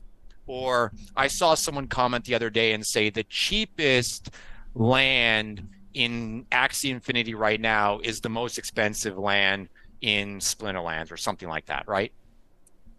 So the idea here is I think that Splinterlands always stays the arbitrage play. So let me give you another example. I'm a Bitcoiner, right? I have some Bitcoin. If Bitcoin does just a 4x over, who cares what the time frame is? Okay. And I tinker in Splinterlands, or it's a project I followed, you know, if a castle right now trades at $15,000 or something like that. I saw one, I think one was up for 16,000 not too long ago. But Bitcoin does a 4x. At some point I look at the trade, right? So right now, a castle trades at a half a Bitcoin. But if a castle begins to trade at 0.1 Bitcoin or 0.05 Bitcoin, right? Eventually, I may say to myself, you know, I didn't like castles when it was half a Bitcoin trade, but a castle at 0.1 Bitcoin or 0.05 Bitcoin, that's a trade I'm willing to take. So one of the things that I'm thinking is that I don't think Splinterlands is the one that gets the liquidity first. I don't think Splinterlands is the one that says, wow, you know, I had some Tesla shares and Tesla just did a 4x, or the stock market's doing good, or my real estate's doing good, and I'm going to inject capital directly into Splinterlands. Yes, I think that's happening, but I think mostly what we're seeing is arbitrage. I think people are invested in crypto. That's our age group. Let's be honest here, dude. Age has a big factor to do with this, right? And the under 45s don't have any money. Okay, all the money is over 45. It's over 50. It's over 60. It's all. This is why I think the BlackRock ETF is so important, because what the BlackRock ETF is, it's really just opening up the faucet for where the money is, which is in the boomers world, which is over 59. Right, that's where all the money is. So what I think we really need to do is, you know, I value. And I think that if we actually started polling people in Splinterlands, I think we would find that a lot of people are more, these are crypto first people, right? Stever, I think you can relate with this, bro. You're crypto first. If you're, like you said, if I get my Celsius bankruptcy money, I'll buy some Rebellion, right? So I'm the same way, bro. I'm in the same boat. I am responsibly invested. All right. I have a lot of stuff in Splinterlands, but I am responsibly invested. Okay. I do not rely on any of my Splinterlands money to sustain my lifestyle in real life. It can go to zero. Just like Celsius, I was responsibly invested in there. Yes, it was a lot, but it did not affect my life at all. It sucks, but it didn't affect. I'm responsibly invested in Splinterlands. If the other aspects of my life does better, I will also have liquidity for Splinterlands. Splinterlands is like the last Splinterlands is the last thing that's going to get my money. After everything else in my life is doing great, my Bitcoin's doing good, my real estate's doing good, and everything's doing great, Splinterlands is the last one to get some fresh capital. Yeah, So, and I'll agree with you there. I understand your point. I don't quite follow exactly how it's an arbitrage play for me exactly. But what it is for me is when things are going well, and if crypto gets frothy next year and some of the chains and projects I'm in start to show me some returns, I definitely tend to bring some of my money back to both the Hive ecosystem and back to the Splinterlands ecosystem. And it's a little bit because, well, some people say Hive hurts Splinterlands. I think it helps Splinterlands more than it hurts it. I think if Splinterlands is doing really well and yields are really high, people will find it. I think the last bull run proved it. There was a reason why DEC went to being over 10x times peg and SPS was going wild. Money will find the opportunities. Hive isn't that hard to get money into, so I don't think that's the big problem. The real problem is seeing how, the people that are going to have that extra income, making sure that they do see us. And I hope they've already seen us. Like, I know we have some people in our community that are big Bitcoiners, that are big crypto people. That's one of the advantages of being on a thing like Hive. It's staked weight. If you're a big guy in Hive, you probably have big bags, depending on whatever else you're talking about. And so there's some whales within the ecosystem that will look at Splinterlands as kind of an arbitrage play as things start to get frothy again, because they know the money will find this project again, because it's been around a long time. It has a track record. If SPS starts going up to a dime and 15 cents, people will take notice. It's just getting it to actually do that is going to be a very interesting play. And like for me, the way I'm currently invested is I put a decent amount of money into crypto a while back. I did pretty well with it. I've had some pretty amazing runs in Gala games, pretty amazing runs in this one. I unfortunately got, not quite six figures, but close to that locked up in Celsius. But again, I was responsible with it, like you said. So none of that affected my regular life. I have my regular job. I have my regular house. I have my regular savings that are for all my real world expenses. My problem is real world expenses have gotten ridiculous in the United States over the last year and a half. So there's not as much extra money to pour into things like this. So now I need crypto to do better for me to bring money into here. I don't know where everyone else is, but if I'm going to bring in thousands of dollars into here, I need one of my other projects to generate me thousands of dollars, or I need to get that little chunk of money, because honestly, Celsius was holding my money I had to invest into projects. That's what I had sitting over there, waiting to move it into something. And this is what I mean. Not to cut you off, Steve, but this is the point I'm trying to make. The arbitrage opportunity comes when you compare the stuff in Splinterlands to everything else. So what I'm thinking is that from an investment standpoint, the true investors, okay, like everybody calls themselves an investor if they're in Splinterlands. They're like, I'm investing. No, not everyone's investing. It's used way too frugally. But the real investment perspective in Splinterlands, in my opinion, is when you compare the Splinterlands stuff to everything else. And that's what I mean by the arbitrage play. What I mean is that if everything else in your life starts to do a little bit better, Splinterlands stuff becomes more attractive. That's the point I'm trying to make. If my Bitcoin goes up, like Bitcoin just did 1,000x and SPS didn't move, correct? That's what I'm talking about. So one of the things I watch the conversion between ETH and SPS. I follow that. How many people follow that? Okay, that's an investor perspective. I go into Sushi Swap and I put in 1 BTC. You could do it now, as a matter of fact. Go to Sushi Swap, pull up ETH, SPS. That's where the liquidity pool is. We have $850,000 in that liquidity pool. Plenty of liquidity to get in or out, even for a whale. type in 1 ETH, and it's about 110, 115. I think it's SPS went up yesterday, so the trade may be even better today. Last time I checked, it was 110 SPS for 1 ETH. I'm looking at that trade. Okay, this is exactly what I'm talking about. Most people call themselves investors in this game, but they're not really investors. These are the type of things that investors are thinking about. There's one Bitcoin. Put ETH in there, because that's really not. We don't really have a pair with Bitcoin. Oh, I thought you said right? do a Bitcoin for some reason. Okay, look. Now I'm going to tell you something. Last week I was watching this trade and it was 110. Now it's 119. That trade has gotten better. This is what I mean, Stever. Think about this very clearly. Okay, this is an investor perspective. Okay, the investor is looking at that trade. It's not about the narratives. It's not about aggro. It's fucking what's going on with aggro. Do they have runway? Blah, blah, blah. Investors do not care about the narrative. Investors are looking at risk reward. And at some point, the risk reward factor, no matter what the narratives are in Splinterlands, go to DeFi Kingdoms, go to any game right now. They all have a fucking negative narrative. Whoops, sorry. They all have a narrative that tries to spook the market. And that narrative is what's driving these arbitrage trades. This is an arbitrage opportunity. The arbitrage trade is, if I have one Ethereum, am I better off with that Ethereum or 119? What do I think is going to happen to this trade over time?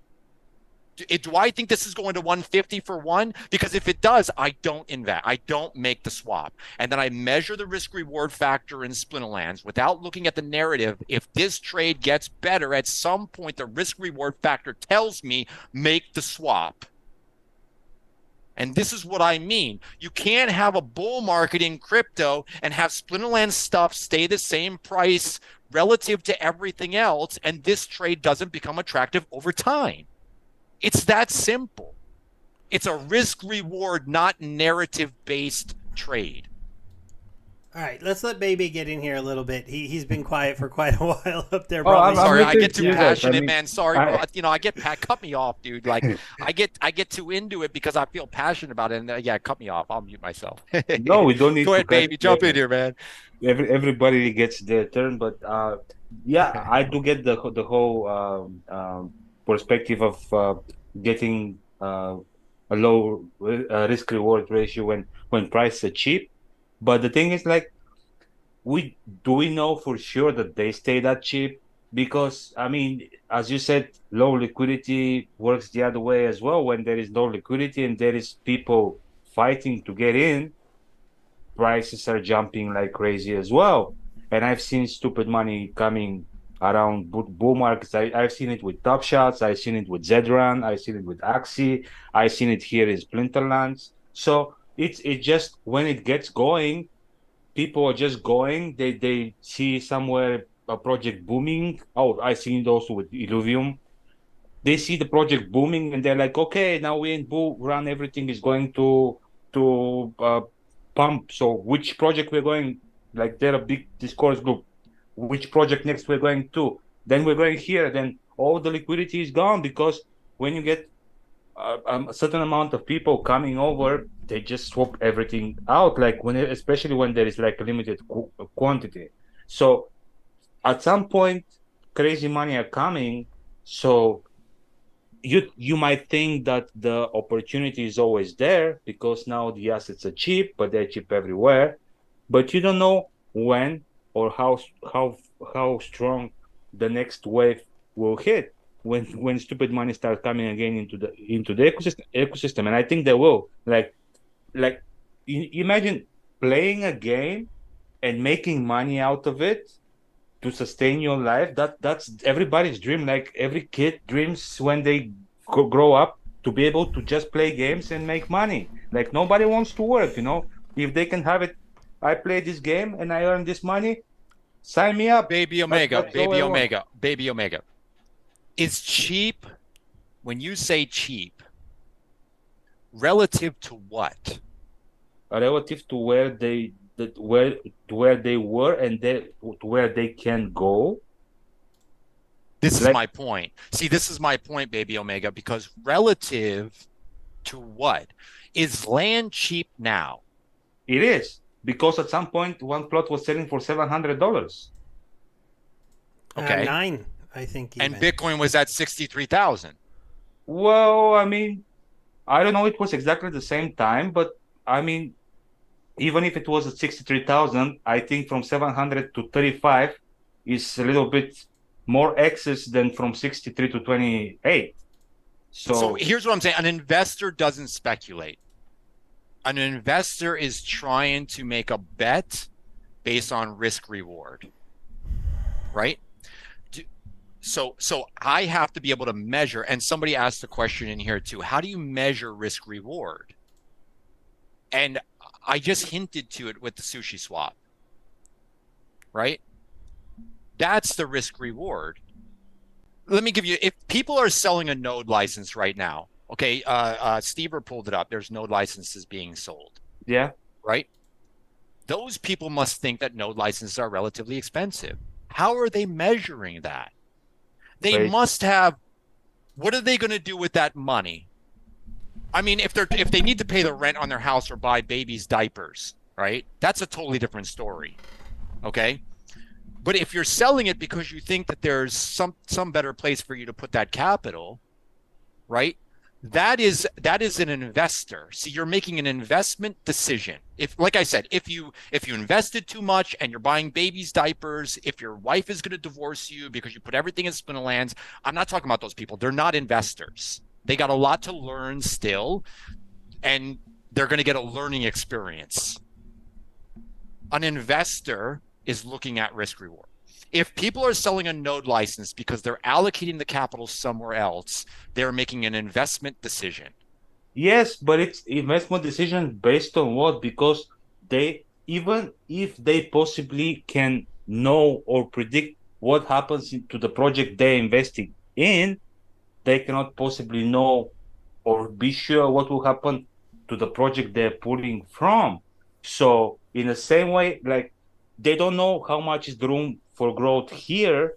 They don't know how much is the room for growth over there neither, because it's all speculation. It might be educated speculation, but it's speculation nevertheless.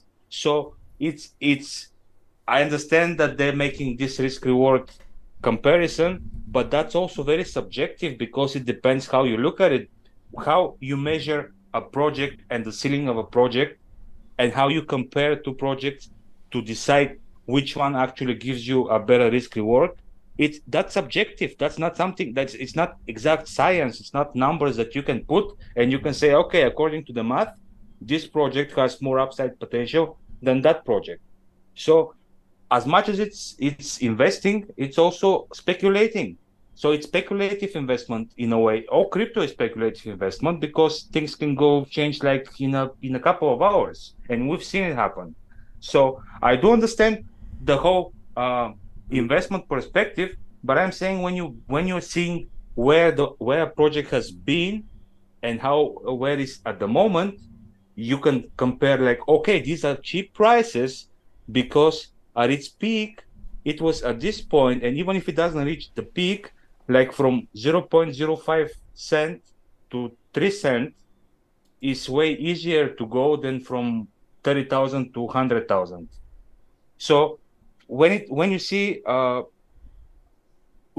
a project that you believe, when you see the assets going more than 90% below their all-time high, no matter how much or how little of an investor you are, you'll be like, wait a minute, like, I believe in this project. I've seen those numbers, and yes, the liquidity was different. There was way less SPS, but I've seen those numbers. I see the numbers now, and a small calculation tells me that even if this price jumps with 2 cents, I'm making like 4x. Well, I mean, that will be, no matter how much the Bitcoin is making, that for me will be a very low risk and high reward opportunity, just based on that alone.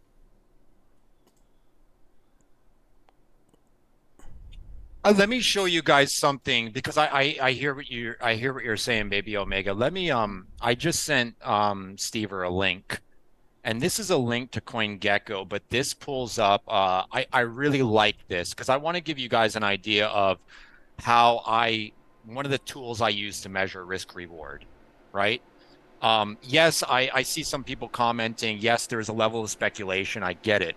But I do believe it's a bit like chess. If you can do it better than other people, it's like sitting at a poker table, right? Yeah, I mean, yeah. okay. So investing is sort of like that, right? We're all in Splinterlands and we're all trying to make bets in Splinterlands. We're all trying to invest and move, you know, I see money constantly moving back and forth. Is it going to be, for example, is it better to buy Chaos packs right now, or is it better to buy Rift Watchers when they come out, right? I mean, Chaos at $1 now, Rift Watchers sounds like they're going to be at $4 to $5. That's some information that we can use to make a bet, you know, an investment decision, right? For example, and maybe both of them suck compared to other things, so you don't do either, right? Or whatever. This is something I've been following for a long time. Through the entire bear market, I follow this link that Stever's got up on the screen. Okay, this is CoinGecko, but only looking at games that are play to earn game category. Now, if you scroll down and find Splinterlands, I think we're ranked about 1,000. We're 1,042. Okay. Now let me. You passed it, Steve. Yeah. Up, Up a little bit. Up, you passed it. There it is. Yeah. Sorry, I didn't. I didn't. Yeah, see no it problem. Right away there. So here, let me give you something I watch, and this is actually not going to be good. All right, this is actually a negative, but I've got an optimistic spin on it. Okay, so let me give you guys the negative first. If you compare us against all other play to earn games, Axie Infinity's in here and everything else, and I've watched this to see how we measure up against other same category type of, you know, games, right? And you can see DeFi Kingdoms up there, 975, a little bit higher, right? So I follow these, I compare, I do research, I dig in a little bit. And what I'll tell you is this. I used the analogy before that we're all boats on an ocean and we're all getting hit by the typhoon the same, even though we're on different boats. Let's call each one of these projects is like a different boat on the ocean, and the typhoon of lack of liquidity and bear market and blah, blah, blah, blah is hitting all the boats at the same time. So the trend is that every single project is in a typhoon. It's very clear. No project is breaking out. No project has shown me that they're not in a typhoon. Okay, so the narratives that we have in our little ecosystem of Splinterlands, if you go into all these other games, and I challenge you to do it, you'll find those same narratives. Okay, and those are just the typhoon narratives. Let's just call it the typhoon is hitting all of us. Now, what I can tell you is by tracking this, okay, is we have done consistently a little bit worse than other games. Okay, so although we're all kind of moving together, Splinterlands has fallen a little bit behind compared to everything else. Token-wise. Yeah, this is SPS. What SPS is the beating heart of our project, which I think most of these games, their token is the beating heart. So if you look at our market cap, we're like 6 million. I've watched this thing go from 15 million to 14, 13, 12, 11. Now we're at 6, right? And we're continuing to trend down. But against everything else, we're trending down a little bit faster. Okay? Now here's my theory on why this is happening. It's not the small little day-to-day things that are happening, but I think what happened is, and I've noticed this by doing research on other games, is that they have made small kind of benchmark updates during the bear market where Splinterlands hasn't made any. And I think this is our little Splinterlands little narrative of our land. Okay? So I'm kind of speculating here. This is my own theory. All right. You can take it with a grain of salt. I am hoping, this is my hopium, that because these other games have made these small updates during the bear market, and because Splinterlands got stuck on land and didn't make small little updates, and that we didn't actually get the land update, that I'm hoping that when land actually does launch, because it's a big update for us, that we regain the ground that we lost because these other games, from what I've researched, are not getting such a big postponed update. They've gotten small ones along the way. So this is just my hopium. My hopium is that we regain all the ground we lost from this one big update. That's my theory. So How deep have you gone into the game? Like how deep you've gone into your research to those games? Like my question is like, in your opinion, how many of them have actually a working economy? I'm not talking about the price of the token. I'm talking about a working economy, things put in place to make the economy work. How many of those games do have that? I'll tell you that I follow, like I listen to, I have no exposure to Axie Infinity. I've never owned an Axie. I follow the project. As a matter of fact, I did an after sound video, which you guys can go back and look, where I do a deep dive on the Axie boom to figure out exactly why they went through that viral boom during the bull market and how liquidity flowed over from Axie Infinity into Splinterlands. It's a 1.5 hour video. You guys can go and if you look up after sound and you type in level up life in the search bar, you'll find my video there. I think that's a very good video you can go back and look at. But to kind of touch on it just a little bit, I don't see Splinterlands that much different. I mean, honestly, we're all these projects are feeling eerily the same. They all have their own little problems that they're going through the bear market. They all seem to have liquidity issues. They all seem to have a big narrative that's gripped hold of the community and is shaking people out. If you go back and look at all the charts, man, nobody has broken out. Not one game has broken out. They all are in. They all are feeling like they're in a typhoon. Yeah, like the one thing I would say, like the reason why I'm not looking into liquidating anything right now, guys, is because to me right now, if you're selling things, it's because something has shook you out and got you scared, and making decisions like that is never right, because there is a very real world where land comes out in the end of October. It's working. It's not buggy. We start staking our cards. We start using up the DEC. At the same time, the Rebellion presale goes live.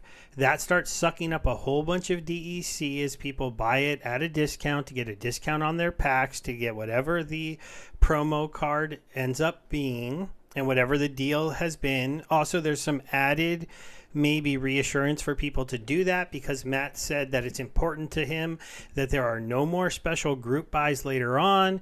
There is going to be no discounts better than the pre-sale for later on down the line, because he knows that a lot of the original pre-sale buyers felt burnt when they did a better deal for Christmas, and that made no sense to us. And they did a better deal at Splinterfest. Again, that made no sense to us. And so you want to make sure that if you're going to ask people to pre-sale your cards, that's the best deal. And he said he's going to do that. So maybe that gets some people to come in. DEC is at a price where I'd be able to buy more packs than I thought I was going to be able to buy if it doesn't move. But those two things combined, maybe that uses up a lot of the DEC. It gets us into a bit of a flywheel. SPS doesn't go on fire, but it goes up to 3 or 5 cents. Which I know is like a huge move to a lot of people, but liquidity on this is pretty low. And so that move isn't that hard to do, especially if it gets to the point where people start to have to, it be a real play to have that bought and burned into DEC to get into land and stuff like that. And so it's, and then at the same time, Matt could tell us he pulled an investment to guarantee them like a 3-year runway. And then we have no runway problem. We've got a DAO with millions of dollars in the bank from the pre-sale. We've got Splinterlands with multiple millions of dollars, including their investment, in the bank and ready to go. And this whole fear that we all fell into by Matt saying we have about 6 months left of cash on hand, is going to make you feel kind of silly when he turns this around. And that's why I'm not willing to sell my cards for the whole like 50,000 I could maybe get. Not that I could actually get that liquidating, because I'd have to sell under market to really get people to come in and scoop them up as deals. So it's going to be, it's just for me, if you're still here, if you're still listening to us talk an hour and 30 minutes into these long things, and I'll give a few shout outs to Bolts and Alex and Gathering the Magic, Ivan, Harry, Larry, even though he's been a little spicy a couple times. We've got Birds, Bees, and Trees, and Zitron, and Hewitt, and Tails is still hanging out with us. Aftersound was there earlier. I did see your comments, Aftersound. I just couldn't work them in. I'm glad you thought I did characterize Darkest Knight's mind pretty well, because that's what I was trying to do from listening to him talk. I don't know if you're still here, but you know, and I know Bajangles has been hanging out since the very beginning, and I just want to say thanks to the crowd. I know we haven't been including you as much as we do sometimes, and I'm not the best at this. I'm not the walking keys, click on every single comment and try to work you into the show, but I do try to bring up a few of them here and there. And I just want to before you move on, I want to say the Fist was actually first here. He was first. Yes. He said first, so we should mention him, I think, as well. Yeah, and then we got Akira's in the house as well. So it's just good to just see all of you still here supporting us. I know this is going to be a time without a marketing team. Streamers are going to be important, and watching the shows is is a good way to help us, you know, support and spread the word, because that's the one thing, like you were saying, some people think we're in a bit of a bubble. People are going to forget about our game. The bull run's going to go and no one's going to get into our things. I don't think that's a reality. And one of the reasons why is I don't think the investor mindset can ever ignore, this is the wrong page. They don't ignore returns. And when you get over here and you see these, and to be honest, in DeFi right now, 26 and 27% isn't that bad, but that's on speculative assets where you'd want bigger numbers. And I know most of you can't read these. Our most speculative assets are at 36%, but we have, you know, what's supposed to be relatively stable coins at like 8 and 9%. But that's with SPS at a penny. And so this is what I've gone over in the past. If SPS can get to 5 cents, then this is 40%. It's not 9%. So it's one of those things where, and also the other thing that we haven't seen, is these drying up, because there's a whole bunch of DEC that needs to come into this game for Rebellion and for Land. And we've had a huge whale, and Agrod said that he's about to pull all his DEC out of his liquidity pools because he has a ton of it in there. And so it's one of those things where, you know, there's going to be a perfect storm here as long as Land can come out. And that's where my criticalness comes from. It's not that I don't believe that they've built the system that can do it. Is that once you build that really ingenious economic model that Matt has built, he has to get those pieces into play. And that's where the team and the development team, I'm glad they're buckling down. I'm glad they're saying they're going to work through those bugs. I'm glad that they've stopped worrying about even promoting this game and come to the realization that we have to build the basis for our entire economy to work, and Land is part of that. And I do admit, when Land comes out for Splinterlands and it's actually functional and you can actually earn a massive return, and hopefully some of the bigger accounts out there who are able to put a lot of cards on, like the first thing I want to do is get as many of the whales in Land on this channel showing off how much they're making in Land, because these are the kind of things that will hopefully bring more eyes to our project, more people to come here and to speculate with us, because that's how things really start getting wild. And don't discount the ability to hopefully take a token that has only really gone down and turn that around. Because when it starts to turn around, for any people paying attention to a chart or looking at it, they're going to be like, whoa, what is going on here? This should not be doing this. And then they'll dig into why it's doing it. And that's where things start to get kind of crazy. Because the difference is right now, we have mostly players here. The investors have gone away. And even the guys who are investors, they're not quite at that level of where they're ready to move that money over into Splinterlands. Like you said yourself, with the Bitcoin ETFs probably hitting early next year, if not late this year, with that possibly pushing Bitcoin up to probably $40,000-$50,000 relatively quickly. If you've got a little stack of Bitcoin, you might not, as much as this looks interesting, it might be like, nah, that's only a 30% gain to $1. I got a 2 to 3x on my Bitcoins, so I can't wait. But once the Bitcoins have 2 to 3x, and this ecosystem, and DEC's still sitting here at a 20% gain, that's easy 20%. Let me fly into it. That's it. Look, even if you quit this game, you're probably going to watch it, and I'm telling you, the arbitrage play comes into hand. Telling you. Yeah, and Gathering the Magic is with us there with, saying that, it just has to get started and then we can have the snowball. And that's the flywheel that Matt created. It's the overall system that he's created. And that's the hope that we're all driving towards here, that are still here, that are sticking around. It's because we just believe that, sure, like I would be buying a ton more stuff right now, and I'm actually going to probably be putting some money into here. My one problem is I have a little bit more land than maybe I was ready to work. And so the only thing I've been buying is DEC, but I've been wanting to buy this at this price. I'm not going to lie. I just have been stuck just buying this over the last couple weeks because I need another, I don't know, 4 million for my land.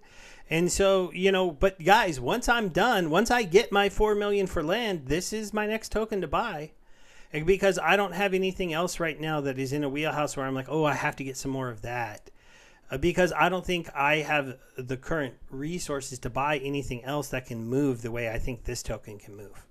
When you get your 4 million in DC, you're going to buy Rebellion packs. No, I'm not. So it will start the grind. I'm going to be really nice to Splinterlands and the community, and I'm going to buy myself some credits to buy my packs.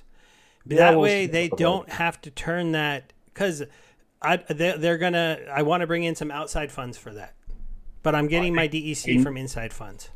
And you'll be taking 29% shave?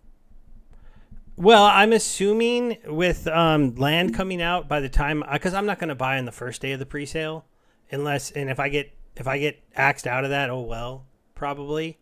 I'm expecting DEC to be closer to peg. You're saying that now, but let's see when it. Well, you know what? You reminded me. I would take a 30% haircut on that. So yeah, maybe I'd have to buy DEC instead. Now I got. I'll tell you when SPS stops falling, and. I have a tendency to be early to things. I don't know why. It's just something that's repeated in my whole life, not just in crypto. And I'll tell you what I just started doing, which you can take it with a grain of salt. I have held no SPS this entire time. Like, I have sold all of my, and I'm a big liquidity provider. I earn a lot of SPS. I have held nothing. Most of my SPS I sold through the entire bear market for DEC. Now, I don't sell out of the game. All right. I have done a few little things here and there where I've reallocated or something like that, but I haven't really sold out. Okay. Without going into too much detail, but I haven't really sold out anything, but I've sold it into DEC. What I just started doing, and I kind of had this prediction that SPS would stop falling when people who are earning SPS begin to look at their SPS and think to themselves that the best thing they could do with their SPS, that arbitrage play I'm talking about again, I could sell my SPS for land. I could sell my SPS for DEC. By the way, I sold a lot of SPS, and I actually accumulated another 100 land plots. So I used to have 1,100 land plots, and now I've got 1,205. I bought another track worth of land plots by selling SPS for land. I thought that was a good trade. What I just recently started doing was climbing the SPS stake chart. So I am now ranked, I think yesterday I looked, if you look at the top holders, I think I'm 189 now. I just popped into the top 200. This is the first time I've started to accumulate SPS. And you're not even playing the game. No, the reason why is because when I look at my SPS and I think, what's the best thing I could do with that SPS Where'd you based say on the you were? price, 189, I think.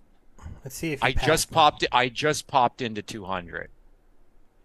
Oh yeah, 189. you passed me up by about 100,000. And that I just recently started to put on that play. And why is because I think that selling SPS now compared to everything else I can do with it, buy DEC, buy a common natural land plot for 49,000 DEC, blah blah blah blah blah. I think the best thing I could do right now is just hold the SPS. I think that's the best trade. And that's why I've started to accumulate it. Now I have a tendency to be early. I could be wrong. There could be other trades. Maybe DEC is a better trade, but I'm just telling you guys what I started doing was actually I think the best thing I could do is hold the SPS, and I'll just continue to move up the rich list there until I think there's a better trade. This is why I keep kind of pounding on this ARB trade. I think, look, you could see it in Splinterlands, dude. You can see it when they do the Rift Watchers proposal. You're going to see that people are going to say, is it better for me to hold my chaos packs or should I dump them? Should I dump my node license? Should I dump X, Y, or Z and buy this Rebellion or whatever? Right. And like you said, there's a lot of players in the game who they may think, I can't, my node license is boring or this investment I have. I know some guys that are really hardcore players and they have a hard time holding anything because they enjoy playing the game. And so if they can buy a Zerial promo card from a game playing perspective, they would rather play the game than invest in the game. And maybe they do their investment somewhere else. So there's a lot of guys that are players that are not going to be looking at that. But I'm just sharing with you guys how investors are. I'm an investor first. I would categorize myself this: investor first, collector second, and gamer third. So my investor perspective is going to be my dominant perspective. I am not going to put gameplay over investment in this game. And so that's my dominant perspective. But And it's good to have that perspective as well because it's gonna be just gamers. Yeah, well, I'm trying to share that perspective to hopefully give. I'm trying to provide value for your guys' viewers and just give that perspective to either other people that have that perspective or people that don't have that perspective to give you guys insight in how I'm thinking from an investor perspective, right? I don't play the game. I haven't done a battle in over a year, right? I'm heavily invested in the game. I have almost everything that you could possibly call an investment in this game. I have a Rooney. I've got tons of DEC. I've got SPS staked. I've got tons of land. I've got tons of cards, 6 figures in cards, right? I've got everything. Yeah, that is important news, and I hope you guys are hearing because from someone who doesn't need the SPS stake to play, he's basically saying he's made the decision to start buying and staking a lot more SPS than you need to even play the game if he's at 600,000.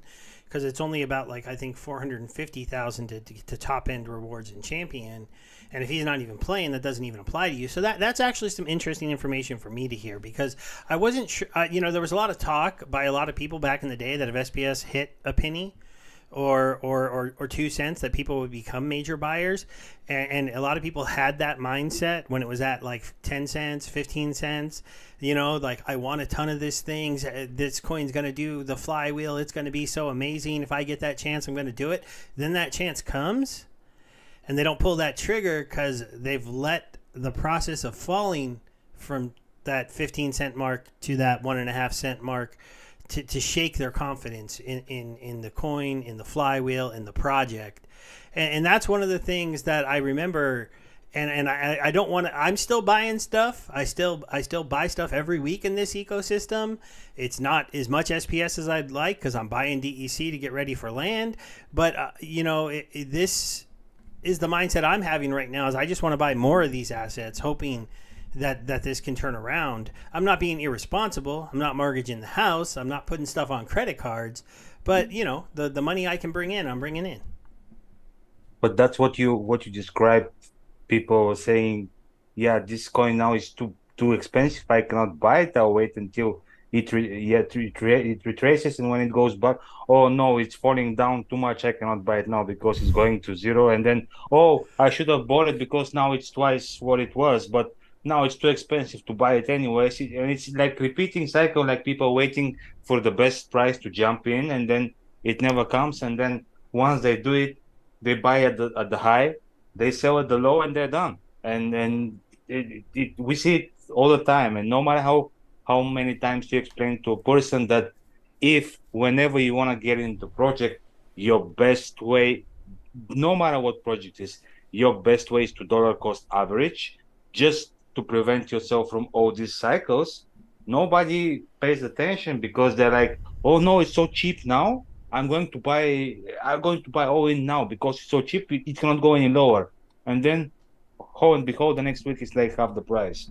And yeah, I mean, I guess it's a thing that people have to go through, have to burn themselves to actually learn.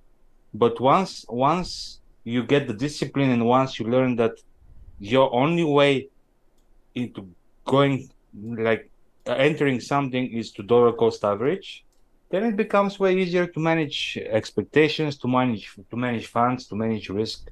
Everything becomes so much easier, I think. Gathering the magic asked the question, what's my thoughts on vouchers? I'll share something with you guys. I was in a DeFi project once. I had a small live stream with about 250 people community during COVID.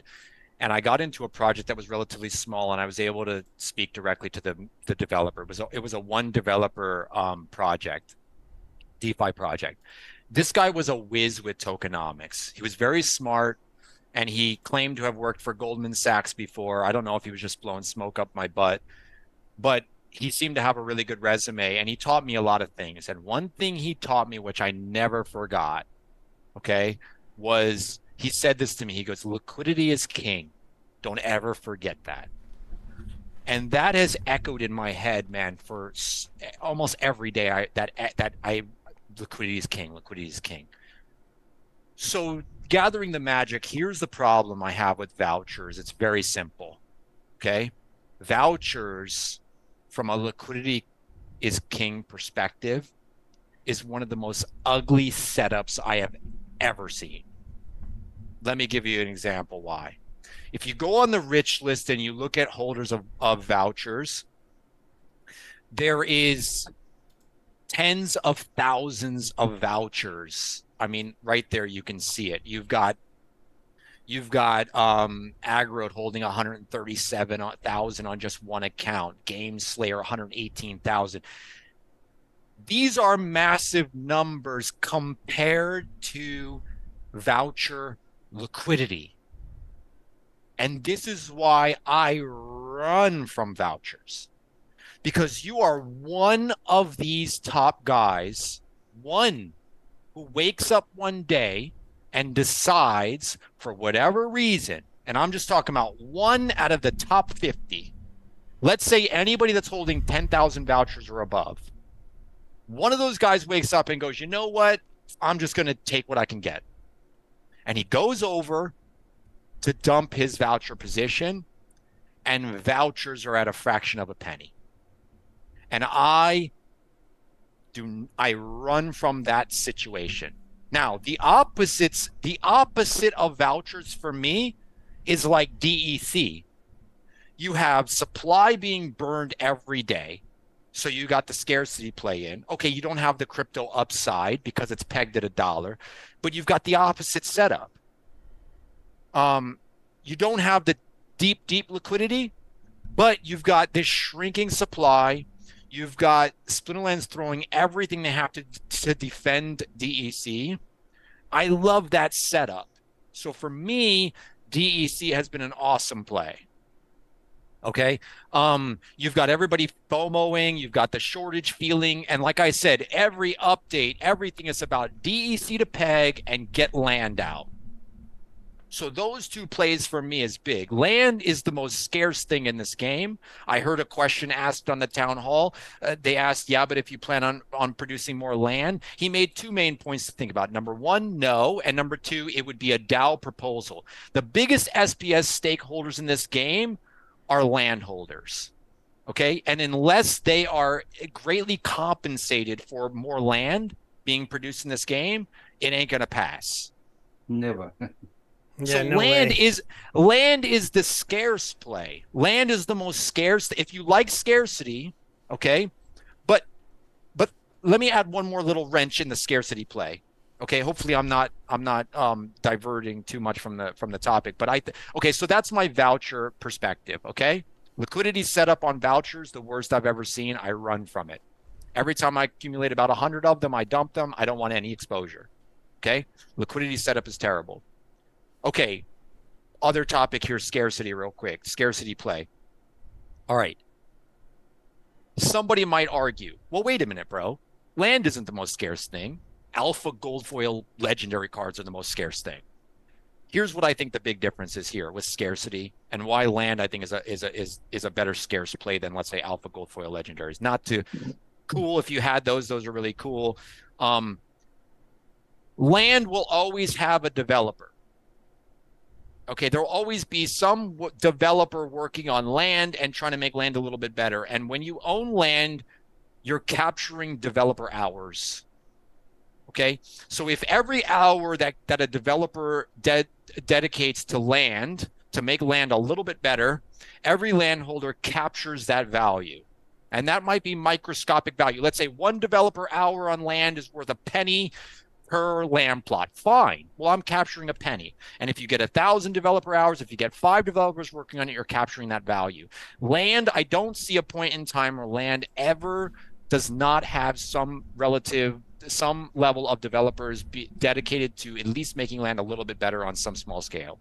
And landholders, you do not have to pay to hold land. There's no property taxes. There's no government. There's no whatever. Once you buy land, you capture that without an expense. So for me, land is not just scarce, but it's being developed into being made better, which you capture that developer time. That's the difference between an alpha gold foil legendary card, because there's no developer working on alpha gold foil legendary cards to make them more valuable, if you will, right? They've got their use case. That's what they are. There's 10 of those. They're from alpha gold foil. Yes, they may get these extra use cases along the way, like they got a 10x boost on land and they look really good there. But aside from that, there's no developers working on it. So scarcity with developers adding value is a major play for me. So anyways, hope that helps. Yeah, the only thing I'll say about vouchers, I don't sell mine, but it's mostly because in my history for my level of staking, when something comes up and I need vouchers to get into it, they've normally given me enough to not need to buy them. But and other than that, I just put them in the Swap Hive liquidity pool. And then I take them out when I need to use them, and I make a little bit of SPS off of them. I'm not a buyer, though, guys, because the upside, like, I mean, don't get me wrong. Could vouchers like 3x because they're needed for something? Sure, they could. But it's not super promising. And even if they do, you're going to have to catch that quickly because there's lots of guys who will take some profit if it starts going up. So like he said, there's just a lot of big holders. For me, vouchers are like potions. I just accumulate them. Like I accumulate the potions from daily chests because I know at some point, when I get to use the vouchers, I'll get more value than what I'll sell them for. Because usually whenever they're given some sort of discount, the discount is more than their current price. So for me, it's like, let them just, I mean, I don't pay, I've paid for them already. I don't pay anything anymore. They just drop in my account. So I'm like, let them accumulate. Whenever I need them, I know I have something that will give me more value than if I have sold them earlier for whatever amount of dollars it is. So that I'm not focusing on vouchers at all. I don't even know how many I have. Until I need them, I don't pay attention to them. And it's the same for me with potion. That's why I compare it like with potions. yeah, when I start opening packs, I might start to see like, do I have enough potions for that? But until then, I know I'm getting every day some kind of potions, legendary or alchemy or whatever, and they just accumulate. But I don't need them now, even though we use them for chests now. But still, the biggest use that I'll have probably when I get into rebellion. So for now, everything accumulates. I'm not in a hurry to sell. I definitely am not buying. So that's for me how vouchers is. Voucher play. And Stevie is going into GOG. Yeah, because I only get reminded here that I have assets in GLG. And you There, decided to there was a show up? question, and I'm not positive, but they're asking, did the airdrop end today? I hadn't heard that. Did the GLX It SPS says right there airdrop 38 stop? days. It says 38 days remaining. Okay, yeah. See it right there on the So bottom? I'm blind. Oh yeah, 38 days remain. Well, that's for the staking rewards. For the Yeah. for these, Then hopefully we'll the have staked made SPS reward though it was at 0, so maybe it did end, or did it Oh, just claim? what's that one? What's the 38 days? This is to be able to earn rewards from staking the token, right? Oh, After interesting. that you have to play the game. Oh, you mean from staking SPS? That it Oh. works from staking SPS? They might have ended, yeah. Hmm. I don't know. Uh, Well, if his says 0, maybe it did, yeah. yeah. Yeah, because I should have had something here. Did anyone notice that I have something there when I came to the page? Because if I didn't, then it is over. But I'll have I'll to check play it in back mine. myself because I went and hit this button, and I might have missed if this number changed. So, but I don't know, guys. I don't know for sure there. Did either of you want to touch it on the proposals? I think we should first touch on the emulate or whatever the name was. Oh, I think that's more exciting. okay. Well, hold on. I don't I don't know, have an. just my opinion. I forgot to get an image of Immolator. Well, Yeah, I don't think that's that exciting every for Level time. Up Life. He says he doesn't really play the game. He's just investing. Well, I I try to mean, pay attention to the heartbeat though of the game because obviously it's an important, Let me you know. see. And Mango Mayhem is one of, is a really good friend. I mean, we live in the same city. We'll go grab a cup of coffee together and sit and chat. And he was here earlier, yeah. he's extreme player. I'm probably extreme investor and he's extreme player. So it's Wow, they didn't interesting even to put get it his into eye perspective. candy. I got to go look for it in the. We had him here before. Yeah, Mango. We do had yeah. him as our guest. And Gotta go look while through the. Stevie is I gotta go dig through the town hall chat, guys, because apparently the guy who dropped the eye candy into the eye candy thing didn't do its work. yeah, you go digging. In the meantime, Level Up can There we tell go. us I found how it. I found it. his projects with Mango Team PH. Just a few words, maybe you want to share. How you guys doing? Anything new on that front before we go to the Yeah, the sure. airdrop? I could touch on it real quick. So, I'll give the short version. We have a community token called on Hive called Team PH. It's a token on Hive. And really we just used it as a way to sort of, bring Filipinos together, So we just basically have a support, I guess you could call us a support, where Filipinos can go and we kind of support each other, more of the hardcore Filipinos that are still in Splinterlands. We kind of have just a small group there. We've got a Discord group and we do a lot of stuff in there.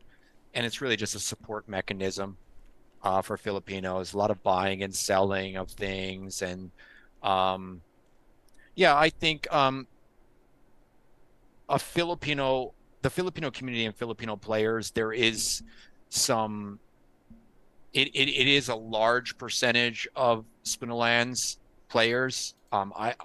If you look at like Google Trends, you can see that, Philippines is at the top by a large margin.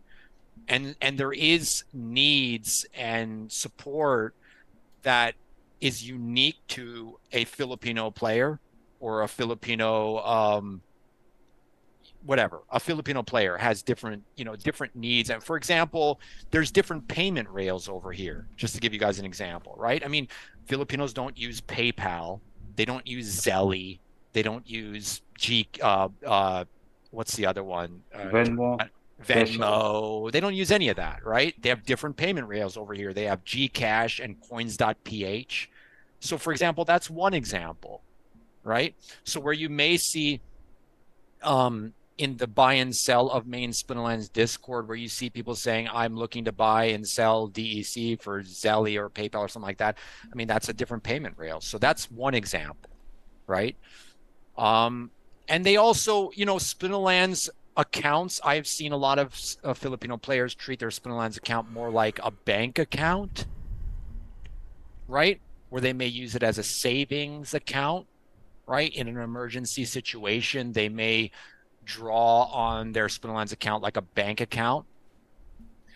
So anyways, I'm just explaining some of the differences between a Filipino community and Filipino players versus like your other nationalities. And so we try to hone in on those specific things that that support Filipino community. But are the numbers consistent? Like there is inflow, outflow of people like the past months, like you would say the numbers stay the same, more people are coming, more people are leaving.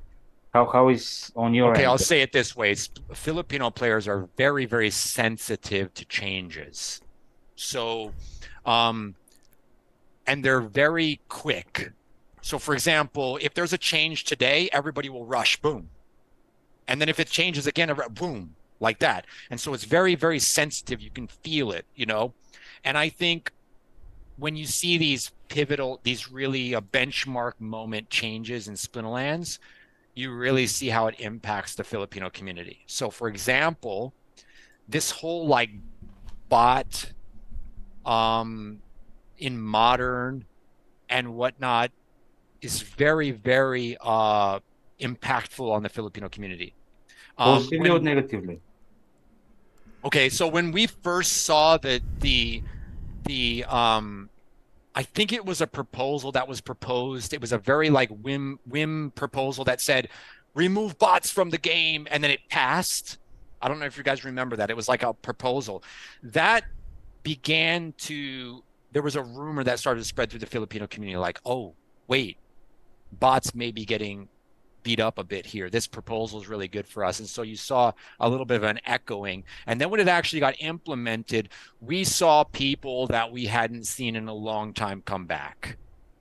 So guys that I hadn't seen, Filipinos that we hadn't seen since COVID, you know what I mean? Since our meetups in the Philippines, guys had disappeared and they had come back. And they would say things like, I heard, what's going on, guys? I heard like, oh, what's going on? Bronze, you could make money in bronze again? Like there was like this echoing.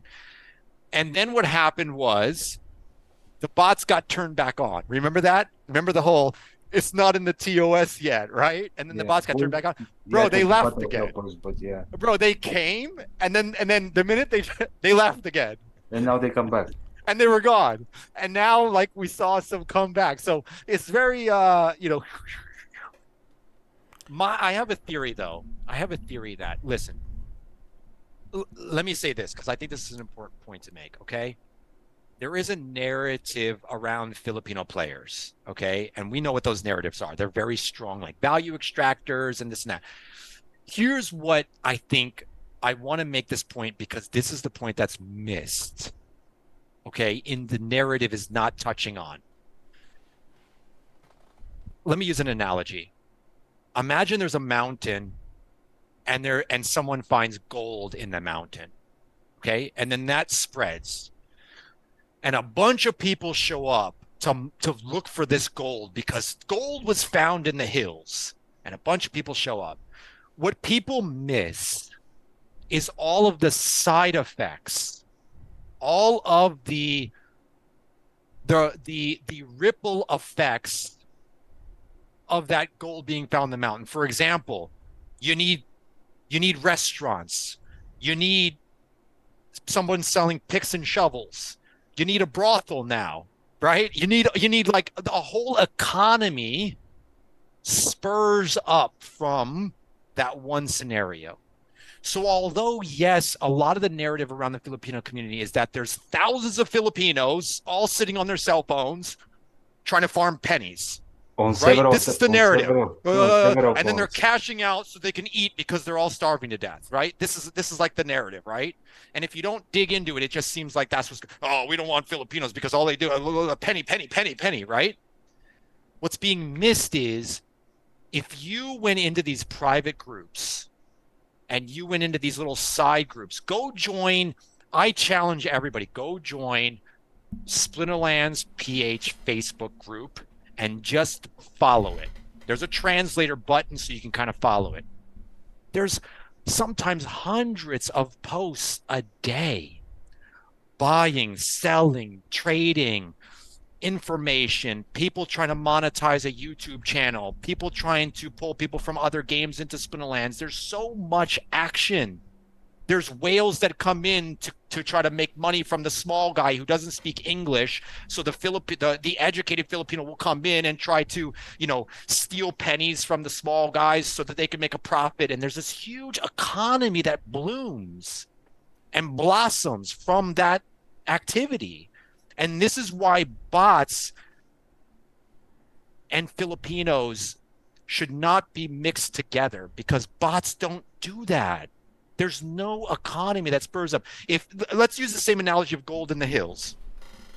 If you put robots in the hills that just move dirt, move dirt, move dirt, move dirt, there's no economy. It's just extracting gold. There's no brothel for bots. Bots don't eat food, right? All right, so you get a few guys out there that need to change the battery or some shit like that, right? But that's it. It's one guy with a bot army on a hill farming gold. And that's, okay, so without ranting too much, that's the point. It's very, very important. Protect the Filipino community, support the Filipino community, and don't buy into the narratives because it's hurtful. Filipinos do get offended by it. And, that's it. Yeah, and that's a really good message. And I've never really had any problem with any of the players that play at a lower level that if taking that money out can help them, I say more power to them. And if it's needed, go right ahead. Because if we have thousands and thousands and thousands of people who are actually playing this game in bronze because they can earn from it, that's just a good story. And the stories like that are what will get more eyes to look at the game. We'll get more whales to come in. And it's not even something that I would know, because in my interactions with many members of that community, not every single one of them is doing that at all. A lot of them have been building their accounts up. They've been seeing a longer term vision within this ecosystem. And so it's not a good thing to try to say about them. So, Stever, let me add one thing to that point though, Stever, because I think this is important. In a bull run, or if things change or whatever, and bronze can actually be farmed for, whatever, dollars or whatever you want to say. Here's the point I want to make. If there are hundreds of Filipinos farming bronze accounts, show me one foreigner that is having to absorb or buy that extraction. This is the point this is the important point I'm trying to make. Because what's actually happening is it's all within a Filipino-focused ecosystem. It is not foreigners. I have been in these private groups where they don't speak English to each other. They're speaking Tagalog. And in that group is an ecosystem that feeds on itself. It's not these foreigners who are absorbing Filipino bronze players. It's Filipino whales. It's Filipinos taking advantage of the opportunities to interact with other Filipinos, which a Filipino bronze player who's trying to extract dollars would much rather deal with a Tagalog-speaking Filipino larger player than deal with foreigners. So they have their own ecosystem where they trade amongst themselves. So this is my point. You've got this economy, this flourishing economy that isn't seen by outside eyes, but know that it exists. I have been in those groups before. I've been lucky enough, they'd send me. Half the time I can't really understand what they're saying to each other, but I see the flourishing. I see the buying, the selling, the trading. You know what I mean? This guy's taking advantage of this guy. This guy's a middleman to this trade, trying to scrape off a little bit of money, and then he's trying to build his deck. I see all the stuff happening.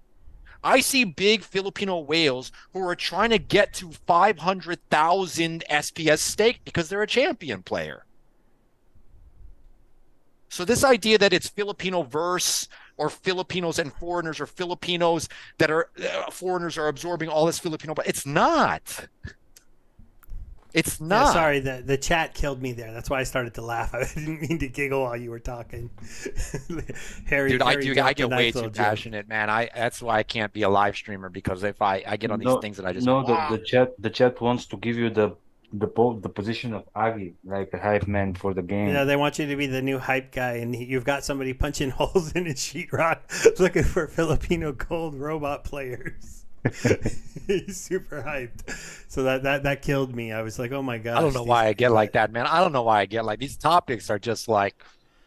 I'm excited to be here, man. I'm excited. Steve and Bebeomega, man. I appreciate you guys having me on, man. I could sometimes be a rough guest with my excitement, but I mean, I think the point here, man, is I'm excited, and I know that this is going to be very contrarian, man, but I predicted a long time ago through this bear market that things were going to get tough. I've been through a lot of bears in different niches and been in real estate. I've been in stock market bear markets and booms and busts. I've been in Bitcoin cycles multiple times, and now I'm riding out a Splinterlands play to earn cycle. And one thing that I know is that things get really rough. The narratives get very strong. There's a mind game. There's an emotional game. It's very, very taxing to be here, during bear markets and stay active. Stever and Bebeomega, it's very difficult to be a live streamer through this type of stuff. It. I know it's very taxing mentally, emotionally. And I guess what I want to say is, man, I'm just excited. And I know that's not a popular thing to say right now. I'm very excited too, so I don't know how popular, but I don't care. But I mean, man, the more bearish people get, I'm just like, fuck, we're getting closer to the bottom, man. I don't know where the bottom is, but damn, this guy's quitting. This guy's selling out. Oh, I never thought this guy would get like this. Dude, if you'd have told me 6 months ago we were going to lose aggroed. Well, we didn't technically lose him. Come on. Splinterlands kind of lost him. Stever, rewind 6 months, Bebeomega, 6 months ago. I come on this stream and I go, bro, the bear market's going to be rough. Listen, SPS is going to trade at 13 cents, and then aggro is going to go dark. Yaba's going to run the town. I mean, bro, you'd have been like, bro, you're such a freaking bear, bro. We've got to be near the bottom, man. Yeah, I will say this: they definitely released one hell of an eye-catching card today. Yeah, I mean, this thing is all kinds of broken with Yasik. Yeah, I mean, you give him, make this speed 5, and you watch this blast damage target all over the map with 4 magic damage blasting around. That's pretty wild. Add the Phoenix as well, and it becomes and then you get a scavenge on a monster that starts at 9. Yeah, that's pretty crazy. And it has let me a ask you guys a shield. question. Let me ask you guys a player question, okay? Because I'm not a player, so I don't really understand the card and how it breaks and all that stuff. How are they gonna? What is the twist that they're gonna make to sell Rebellion at $5 when Chaos cards are at a freaking $1? Are they going to power creep the crap out of this thing? They said already it'll be new mechanic. Like there'll be things. There's going to be a new mechanic, and it's going to be spells. It's going to be spells. No. That's what they're going to do. That's what I called earlier. That's what they've teased at. That's what they want it to be. They want it to be spells are introduced with Rebellion. And that there'll probably be a special promo card. If the promo card isn't a spell, then we'll just get our soulbound spells, because they always said when spells came to the game, every player would get a soulbound spell, like 2 or 3 or 4, and the rest would be made on land. So they That's tease interesting. spells are coming. They get land point 1.5 coming, and then the promise is, okay, spells are in the game. I'm gonna get land to crafting spells in the next 6 months, or hopefully that would be the promise. And then middle of next year, land is not only up and running, but you're producing spells to bring into the game. That's the most bullish scenario I could think of. And Agrod has said before he left that we were closer to spells coming. Matt said in a video that he had seen spells in a demo within their demo environment. He had seen spells. He talked about a specific example, a spell that you might even play on yourself to reduce your monster's attack in case you are running into force fields, which is a real thing, man. You drop a bunch of 5 attacking monsters in this game and you see the guy on the other side played a force field tank. You only do 1 damage per turn to him. Now you've lost that match. You -1 attack to your entire team and they're all at 4. You mow through that guy like he's nothing because you're doing 4 damage per attack. And there's a couple force field tanks that are super problematic in champions. Talk to me. Talk to the people. He doesn't. But doesn't care. the point is that they've said they've had internal testing of this.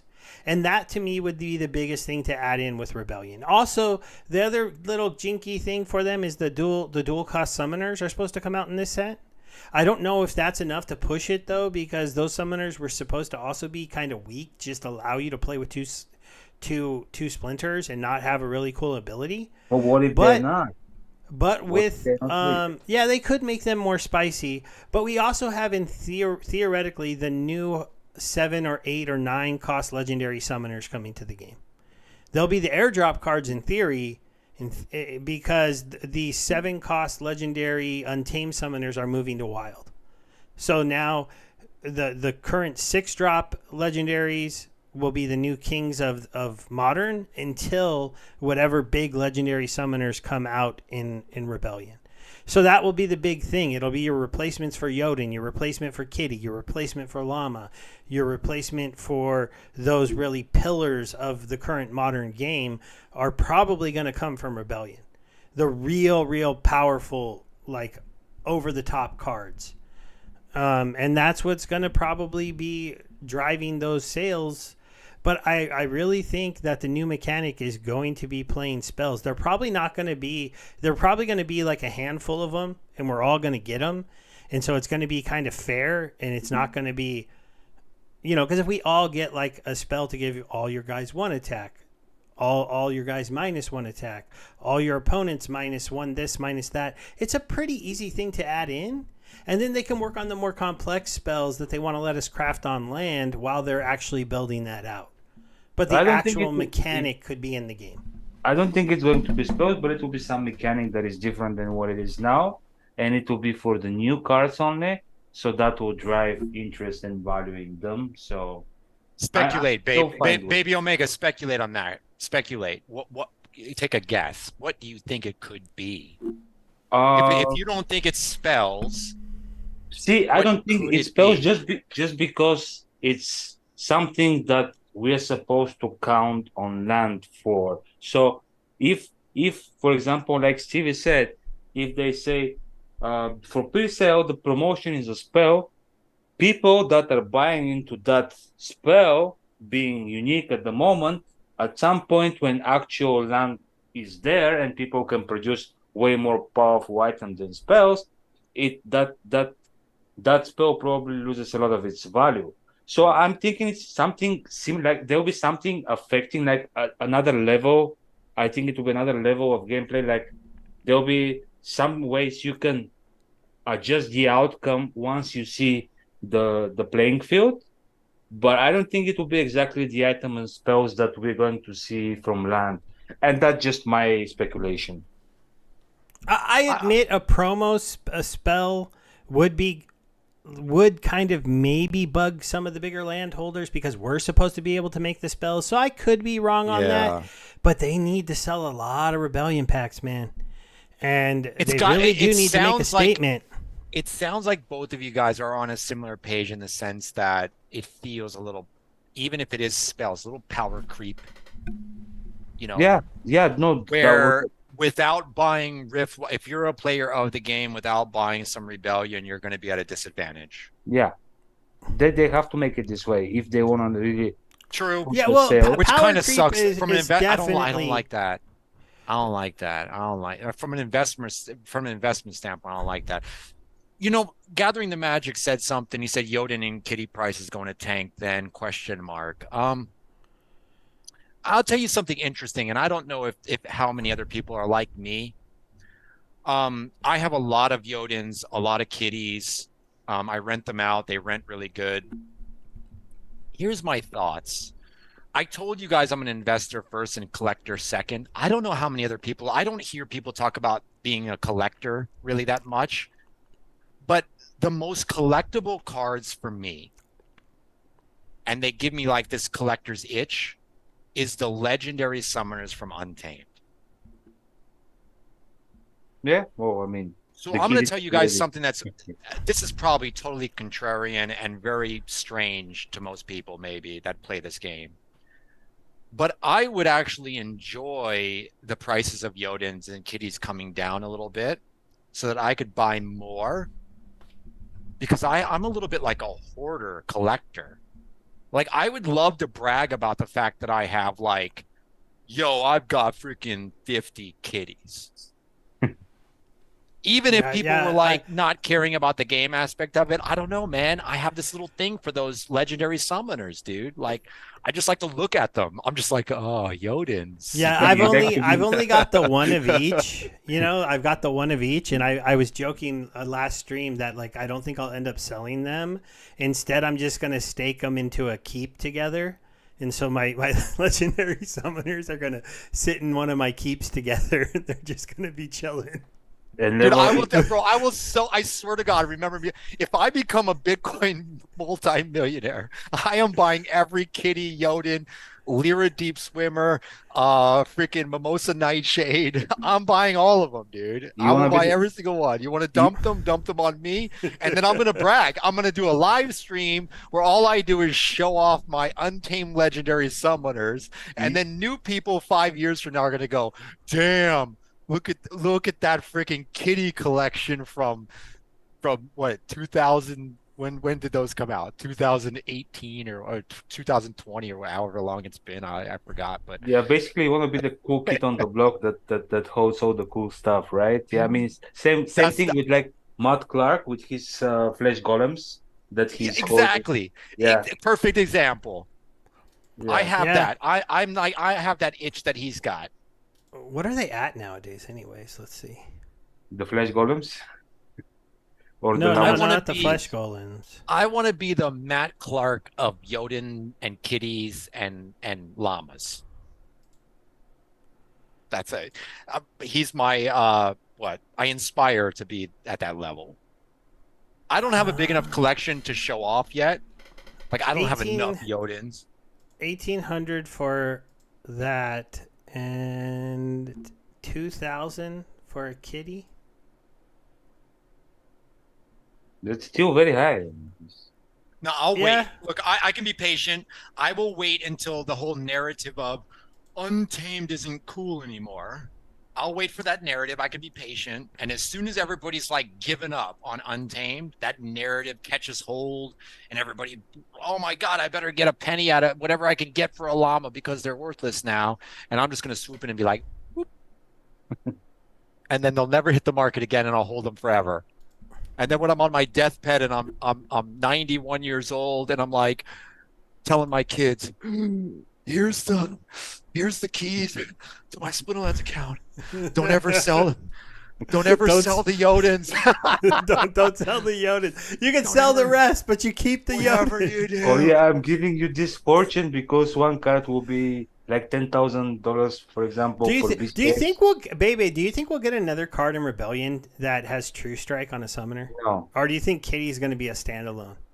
I don't think, because I think it's like what we saw from the Chaos and Rift Watcher legendaries.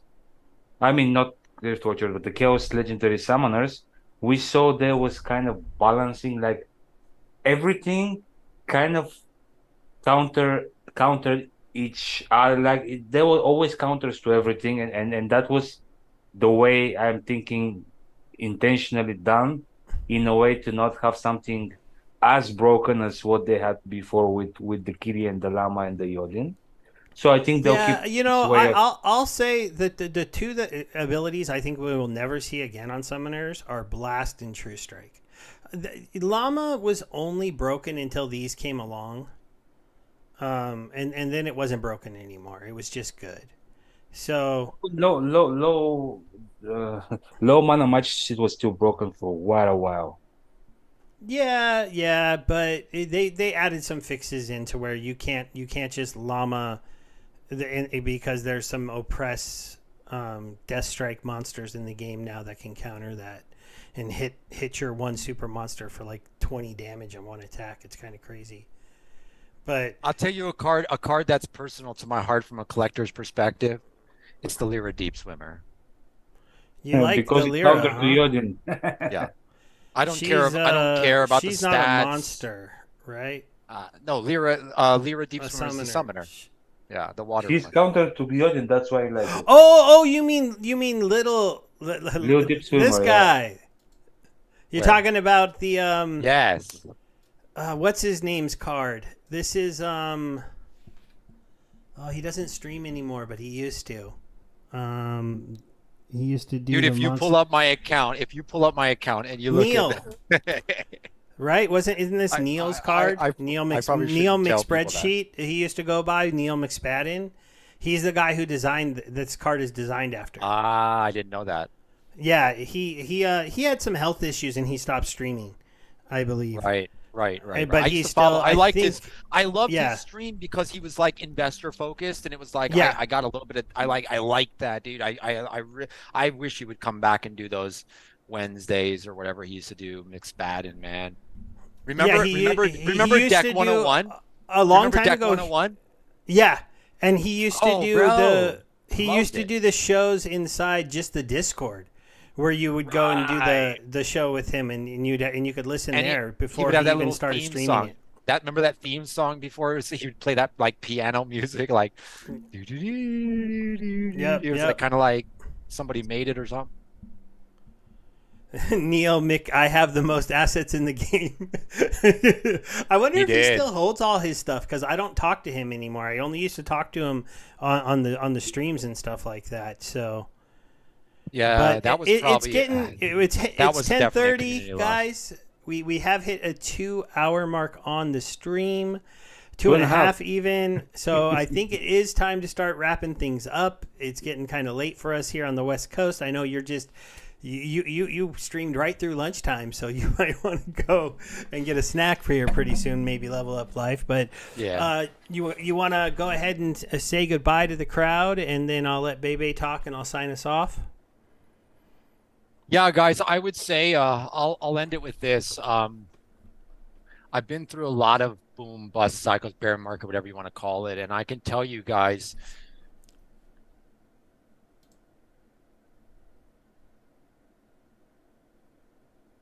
if He you froze? were, Oh, Whoa, you back? froze.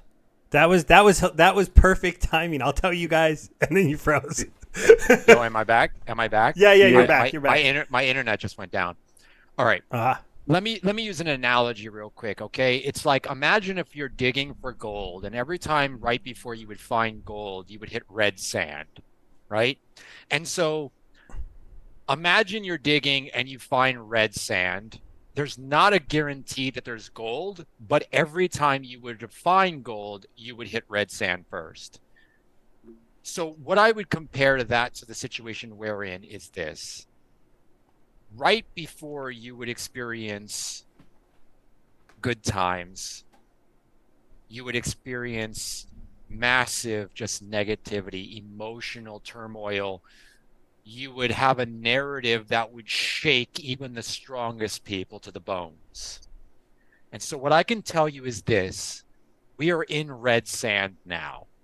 There is no guarantee that we find gold, but we are in red sand. And what gets me excited, okay, I hate to see people going through rough times. I hate to see people losing money. I hate to see people who overinvested, who are now worried about whether or not they're going to be able to pay their mortgage payment because they did something stupid with their money. However, with an optimistic twist on that, I would tell you we are in red sand, 100% without doubt. We are in red sand. Okay, this is really bone-shaking narratives that we are experiencing now. Aggro, the situation with aggro is about as hard as you can shake a community, okay? And what we're going through right now. There is no guarantee, but what I will tell you is this is what you would expect